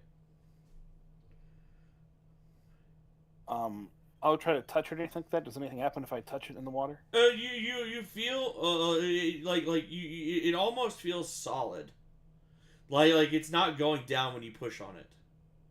So is it like something that kind of like float on it, like use it as like a buoy or a boogie board? Yeah, you can hold on to it, and you could just you could pull yourself across. Okay. You just slide it forward, then pull, and then make it a anchor for where you can move to. It will not, like, no matter how much you try to push it underwater, it will not go underwater. Can you push it along the water? Yes. So you can kind of use it as a skid. And Jackson immediately is like, you attach it to your clothing, boys. It acts as a flotation device. Oh. Nice. In my stubbornness, I try to use all my might to like push it under, and I. You will fail. Oh, I know. I know I probably will. I'm just like, you just try. It's like, okay, this is really cool, but it's. And obviously, Austin, he'll go back and grab the pearl for you, like so you don't lose it. But you notice when it was in the chest, there was a bunch of them. And when he pushed the chest in, it sunk.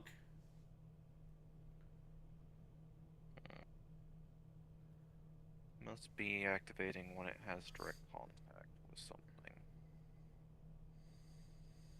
Jackson just smiles. It's one of the things I was telling you about. Oh, Octi over here. Whenever provided with food, and if you guys make a deal with any adventurer makes a deal with him, he will go get you one of his special pearls. Like I said, you attach them to your clothing, preferably neck to waist, and you float. You can float across the water without having to worry about swimming. You can use this with even heavy armor. No matter how heavy you are, you will not sink. Very beneficial. However, that doesn't mean later on in the there are still dangerous areas you got to be careful with. So if you want to make sure that if you want to make sure you go underwater, all you have to do is just cover it in any kind of cloth or put it in any kind of other thing. As long as it's not directly touching the water, it'll let you go back underneath. Okay, cool. Sounds like a fun little thing. And it also will not work outside of the dungeon, so just FYI. Okay. Find a way to put it into my cloak. As soon as you touch it to your cloak, it'll embed itself into your cloak.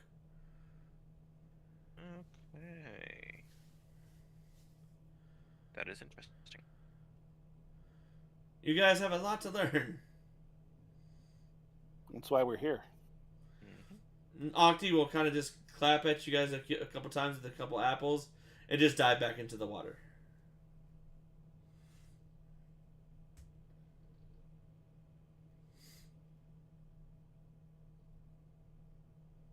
You have some very neat friends, Jackson.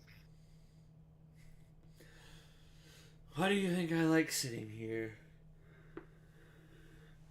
Anyone else we should meet, or is that about it? Jackson just go around, meet people, talk to the other merchants. Oh, I meant in the water. Like, Oh. does Octi have other friends, or we have anyone else in the bit? I mean, we have other people, of course, but Octi has other friends, but I'm not entirely friendly with them. Not the underwater species tend to like each other quite a bit, but there are always bigger fish in the water. But Octi stays close enough to me that he doesn't have to worry about that kind of thing. Though, if you do start trying to go underneath the water here, the lake does eventually connect to other parts of the dungeon, and I do not recommend it unless you have a way to breathe underwater, because it is deep.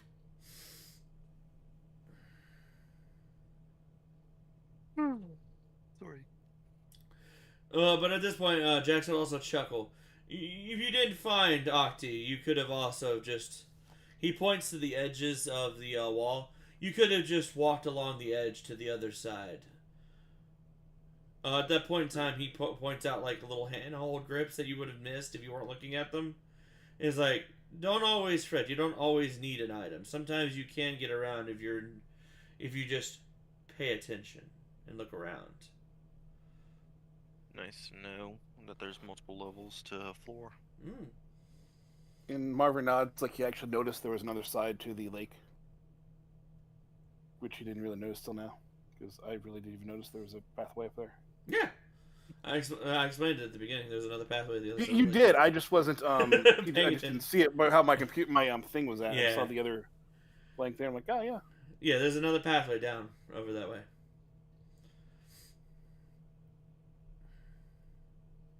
And other parts of the dungeons will be just as crafty and sneaky like that too.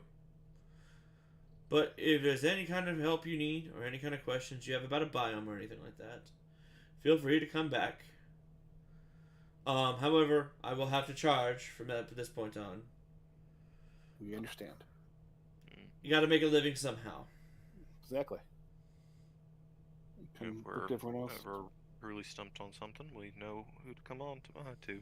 Out of character, this is the person you can come to if you really just need some help going to like through a puzzle or something. This is our Navi. Got it. Yep. Do you guys want to head on back down, or do you want to try crossing and see what else is there? What do you guys want to do? We could go to like P2 and see the merchants there. Yeah.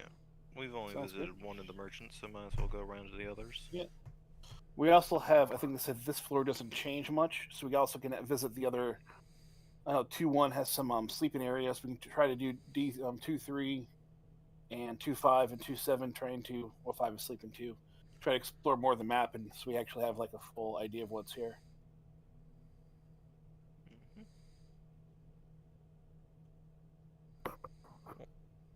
Continue on. Thank you for your time.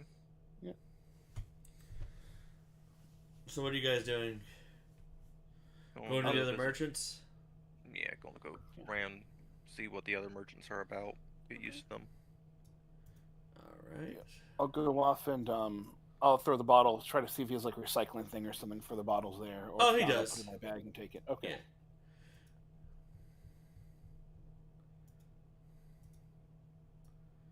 All right. I'll drag you guys back over to Dungeon Floor 1.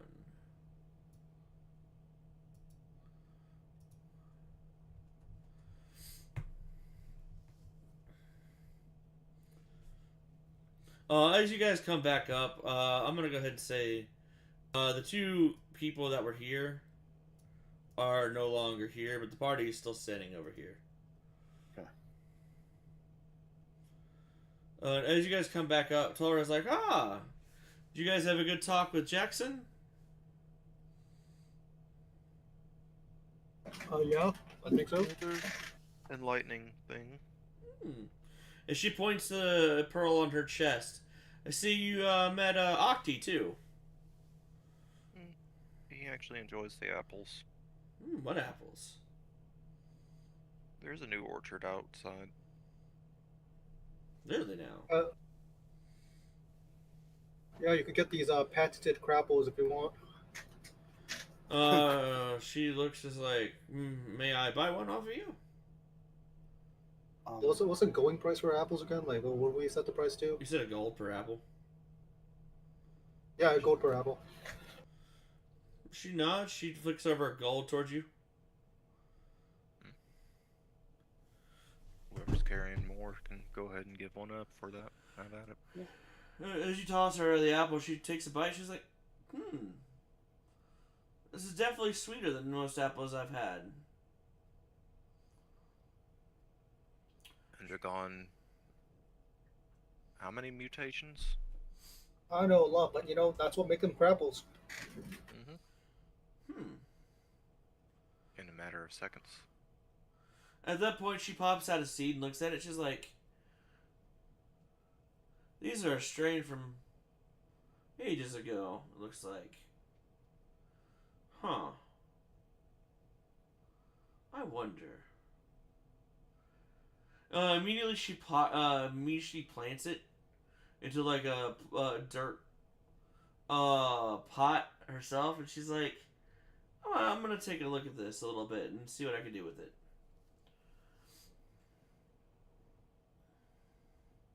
I would be careful. I know you're doing everything right by it, but they are pet and owned by, I forget the name of the company or the organization that The Rune Institute? the Institute. She nods. So just go through it. But if you want to sell any of those, we can go through us and other people. We can figure it out. But just don't be wary with. I don't know the laws and stuff around here for those kind of things. I don't leave, hun. So if the Institute wants to deal with me, they're gonna have to come down here. Hey, that works. There are plenty of customers, and they need my constant assistance. She smiles. The four merchants don't ever leave. We keep the floors stable for the adventurers, because we learned that if there's not enough people on a floor, then the floors have tendencies to change and morph. Do we know the magic number for people? We haven't really mastered it yet, but we've noticed that as long as at least a person stays on each room, at least on the first floor. And as long as enough constant travel happens to the second floor via that, then the floors don't change too much.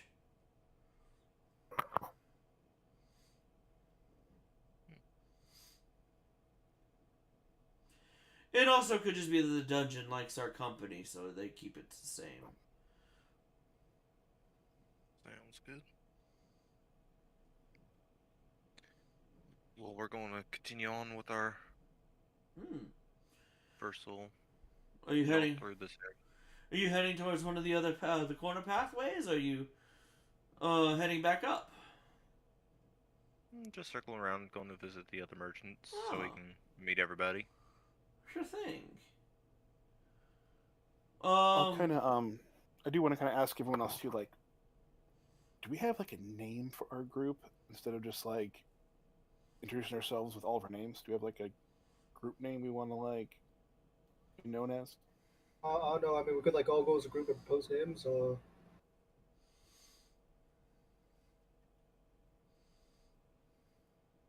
Dungeon Party 1, that is the name I propose.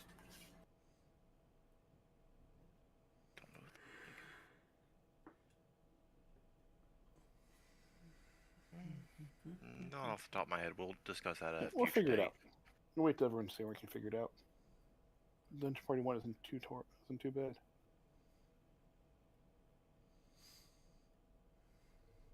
Which way do you want to go? Well, if you guys are heading to the other merchants, do you mind taking a stop to each one of the merchants for me? We usually send one of our extras around, but I'm a little short today. My extra has some days off that he's in the city.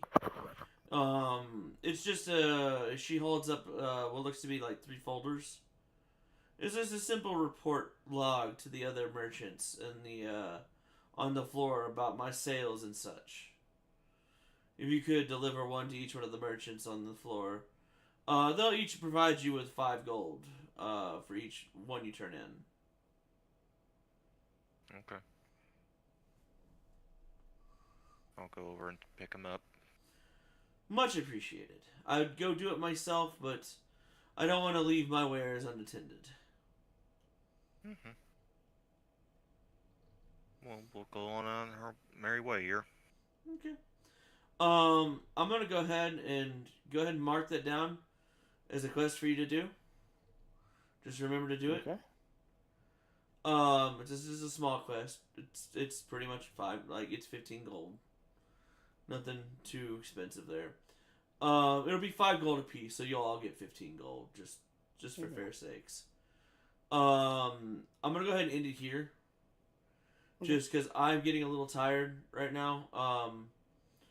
Nothing against you guys, and I don't want to leave Oaken too far behind. We're gonna have to catch him up to this point anyway. Yeah. And I didn't expect you guys to find Octi so quickly. So it was one of those things that, oh, hey, cool. Somebody put food out for the fish, and all right, cool. Yeah. Well, I don't know how you guys are gonna interact. I know what's there, but I don't know how you guys are gonna interact with the world. So, other than that, the joy of apples. yeah. Other than that, you guys like the dungeon so far? Like how it's being? Yeah. Cool. So far, like the first and second floor are like hub areas, Or like the what? like hub areas. Yeah. Yeah. The The first floor, yes. the first floor is the merchant hub area. The second floor is kind of like the entrance to, like, the real entrance to the dungeon. Like there's a little bit of like you'll see there'll be a bit of navigating through some of the floors, but once you get to the third floor, that's when the gloves are off. You can come across actual dangerous shit.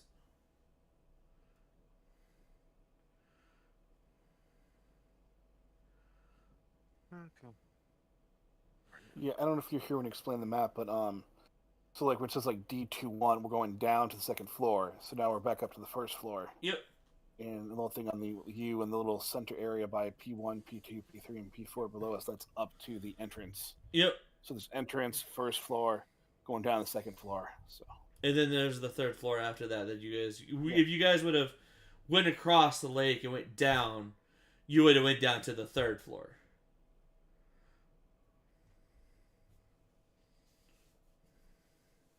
I think you kind of mentioned not doing combat today with everything, so we kind of having fun exploring. Yeah, and by next week I'll have the rest of the maps drawn out, so you guys won't have to wait on me drawing them out. No big deal. And then I'll have some third floor maps drawn out too. Cool. Yeah, it's just one of those things. Like I said, what you saw that I drew ahead of time, that took me about 2-3 hours. Because I was trying to make it to scale, right, make it proper. And then I was also trying to add that middle. As you see, there was a middle section in each one that tries to, let you see the previous map and stuff like that. So that way you have a kind of a visual, like, you could see exactly how the map is, like, building on top of each other.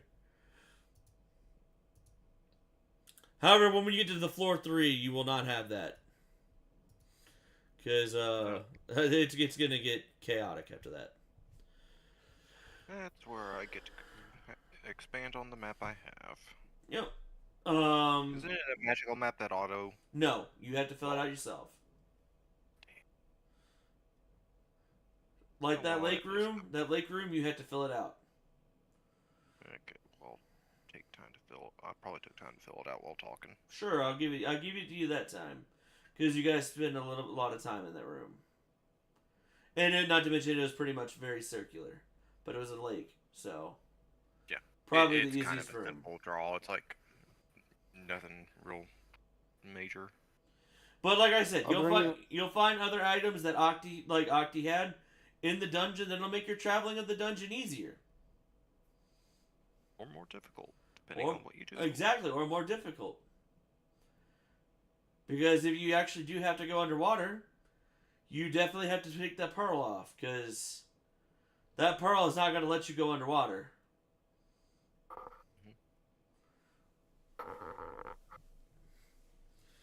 Okay, so next time we want to do the quest, then we go meet all the merchants and then try to explore further down, or Yeah. what do you guys want to do? Okay. Whatever you guys want to do. Give me a second. So we just wait for Okan, and then like we just meet the other merchants like next session, right? Yeah, you'll meet the other merchants next session. Hey, this is out of like character, kind of unrelated question. With like my animal companion, I'm assuming the one I have like on me that came through the dungeon with me, like would age if it leaves the city, right? Yes. But like if I get like a new animal companion, let's say that one dies, get another one for free. Would that one age, considering I just got it like in the contemporary times? That animal. I'm not gonna tell you. Something you'll have to figure it out on your own. Just marking that in there. Yeah, the reason why I say things like that is something that you'll have to experiment when you get to that point. Sure. That's kind of the fun of it, right? It's better than knowing the actual answer automatically. Yeah. Like, I actually do have the Father answer. killing you from I do have the answer. I'm just not going to tell you yet.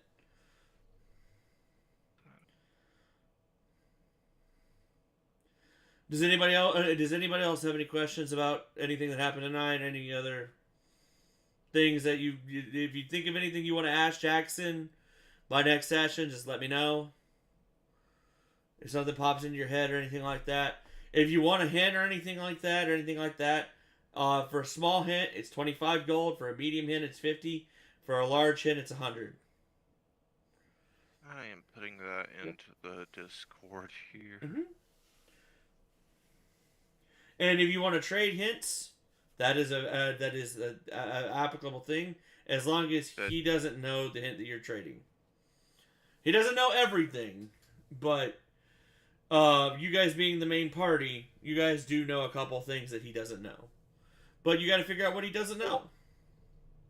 You said 25 gold? 25 gold for a small hint, 50 for a medium, 100 for a large. Is it 50, then 100? Mm-hmm. Like I said, that's your Navi there. Like early game, clearly you're not gonna have the funds to buy hints, but Late game, you definitely will.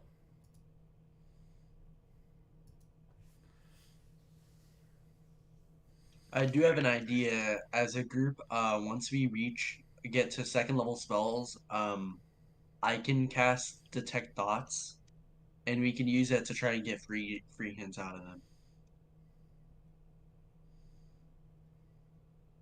You could certainly That's try. not a bad idea, but I also try to figure out what Jackson is and might know, because we did find out that he has that little like fishing rod / weapon, and if he is somehow a magic user, somehow can detect that we're trying to detect his thoughts, it may turn out poorly for us, especially if he's going to be our main guy for information.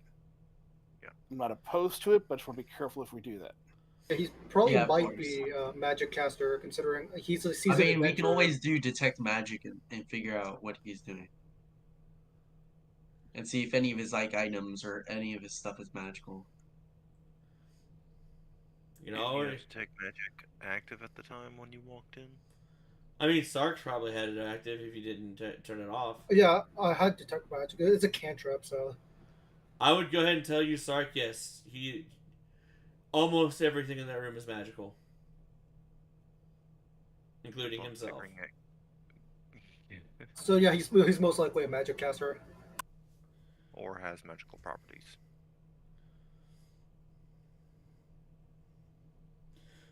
I don't know. Well, yeah, maybe- because Detect Magic doesn't tell you that they're a caster. Just it's for items. Yeah, So he probably has could magic theoretically items. just be a guy who just has No, magic. he glows too.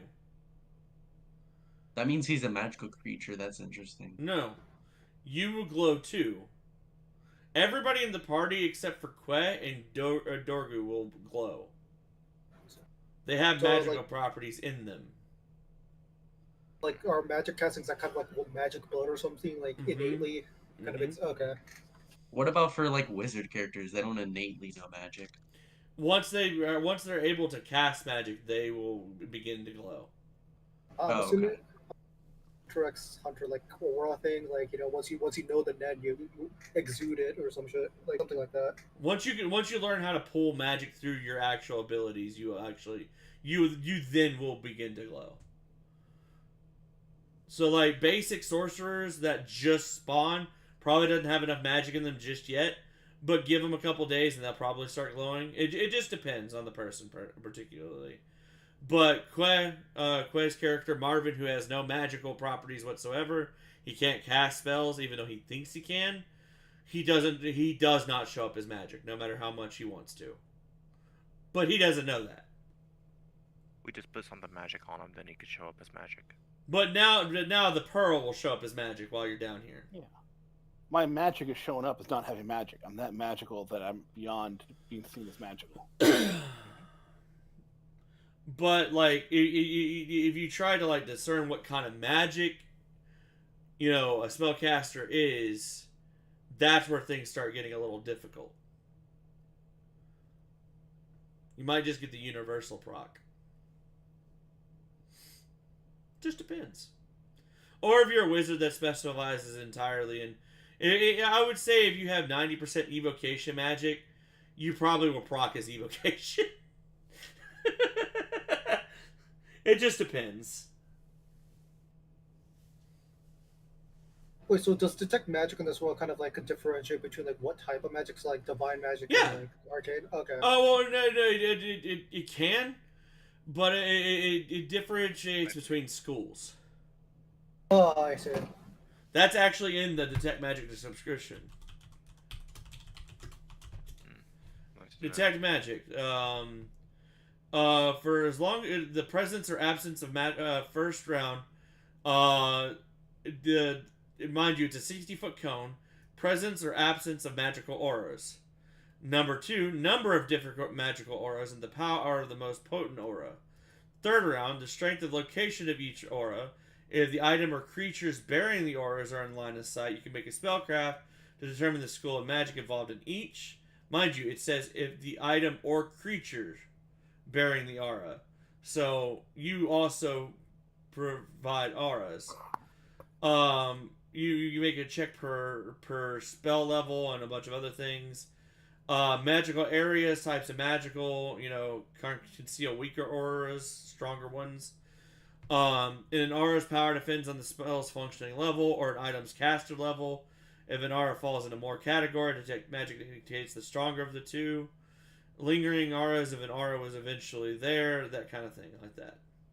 Well, then if we could like the aura could since detect magic could differentiate like the strength of auras. Can I know how like strong the Jackson's aura was? Oh yeah, it was blindingly strong. Um, You don't even are need to roll. these Like it was overpowering pretty much the pearl, and the pearl was pretty strong. So let's assume Jackson's. I guess we're gonna assume Jackson's a high level caster. He's a pretty strong guy.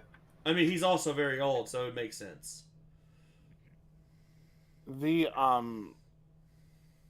we have our IDs and stuff like that. Is that like public record for what Yeah. our so like could we even just ask like Tulra what Jackson's deal is or look it up later? Yeah, Like is this gonna be common knowledge? you very well could go and try to look up information on other people's as long as you have their information. Okay. Can I even just, I don't know if so is it common to know like Wait, there's a public Do I database think- of everyone in the whole city? Yep. God Probably at damn. the This is a central hub. surveillance state. can I ask Tulra really quickly, just like, hey, Matt Jackson, what's his deal about like, what does he do? What was his kind of like adventuring? Oh, you know what? I'll give that to you next session, and I'll give you a Great. nice little blurb with it. Sound good? Fantastic.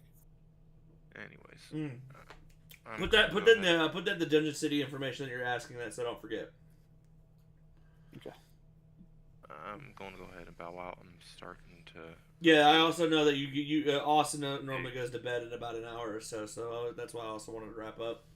Well, Makes sense. I'm actually going to bed an hour earlier than normal because I have to go in at 7 instead of 8. Yeah, so. In fact, for the past few nights, I've been falling asleep at 10. But yeah, if you guys have any other questions that you want to ask Jackson, or if you want to ask Tildra, just feel free, mark it down, and I will get those information to you next session. Like, I have no problem doing that. That's that for me. That's a lot of fun. Like I said, it's world building. I love world building. Well, I will catch you all later. Mhm. Have a good night. Thanks for Good playing, night. guys. It was great. Yeah. Alright, see you all next week. Thanks, Tom. Appreciate you. Of course. I'm just glad you're enjoying it. I like I was telling Mrs. Quay, I was like, I worry because being a forever DM, like I know it's great to play, but I also want to provide a very fun experience for those that don't get to play very often too. Well, what's very nice is you have a very different DM style. You do very much a lot of world building that you've already kind of created, Mhm. and I build my world together with the players as we kind of go on. So to have someone that I'm learning a lot about you from like how to actually build a world and get characters gone up and have a lot of backstory and things set up. So that's really neat for me to learn. That's a skill set I don't have that well. Hey, that's perfect. Like I'm glad I could provide that. That to me that's, it's years of practice. Oh And yeah. watching others like that's it's my favorite style of DMing. Like I love world building. It's just like I can sit here and world build for days and just be like I can see it's coming in because I can see the stuff you have is so much out there and so well thought out. Then sometimes you throw the curveball, of course, of like, well, where's this fish? What's this going on? It's kind of like, I'll get it to you guys. You guys will get it soon. It's coming. So I can tell you put a lot of thought into it than just kind of throwing something willy nilly in. So I actually have a planned out thing, which is very nice. So it's very interesting trying to figure out, where it's going to go. So I'm excited to kind of go on the path and journey and see what happens. I'm excited you guys are getting into the dungeon because that's my like I said, the different biomes are gonna be a lot of fun. Like Yeah. I'm excited. But yeah. It's very, Oh, good. no, I'm just saying, yeah, I'm excited to go see what everyone's going to, it's all going to, the biomes are like a really neat idea I didn't think of. So that's going to be really exciting to kind of get into. But yeah, if you need any other questions, anything like that, like I said, just like I said, message me. I'll get them to you whenever I have them. And yeah. All right, Thank you. I appreciate everything. Have a good night. you too, man. Hope you have a good night. Thank you. Yep. Take care. Bye.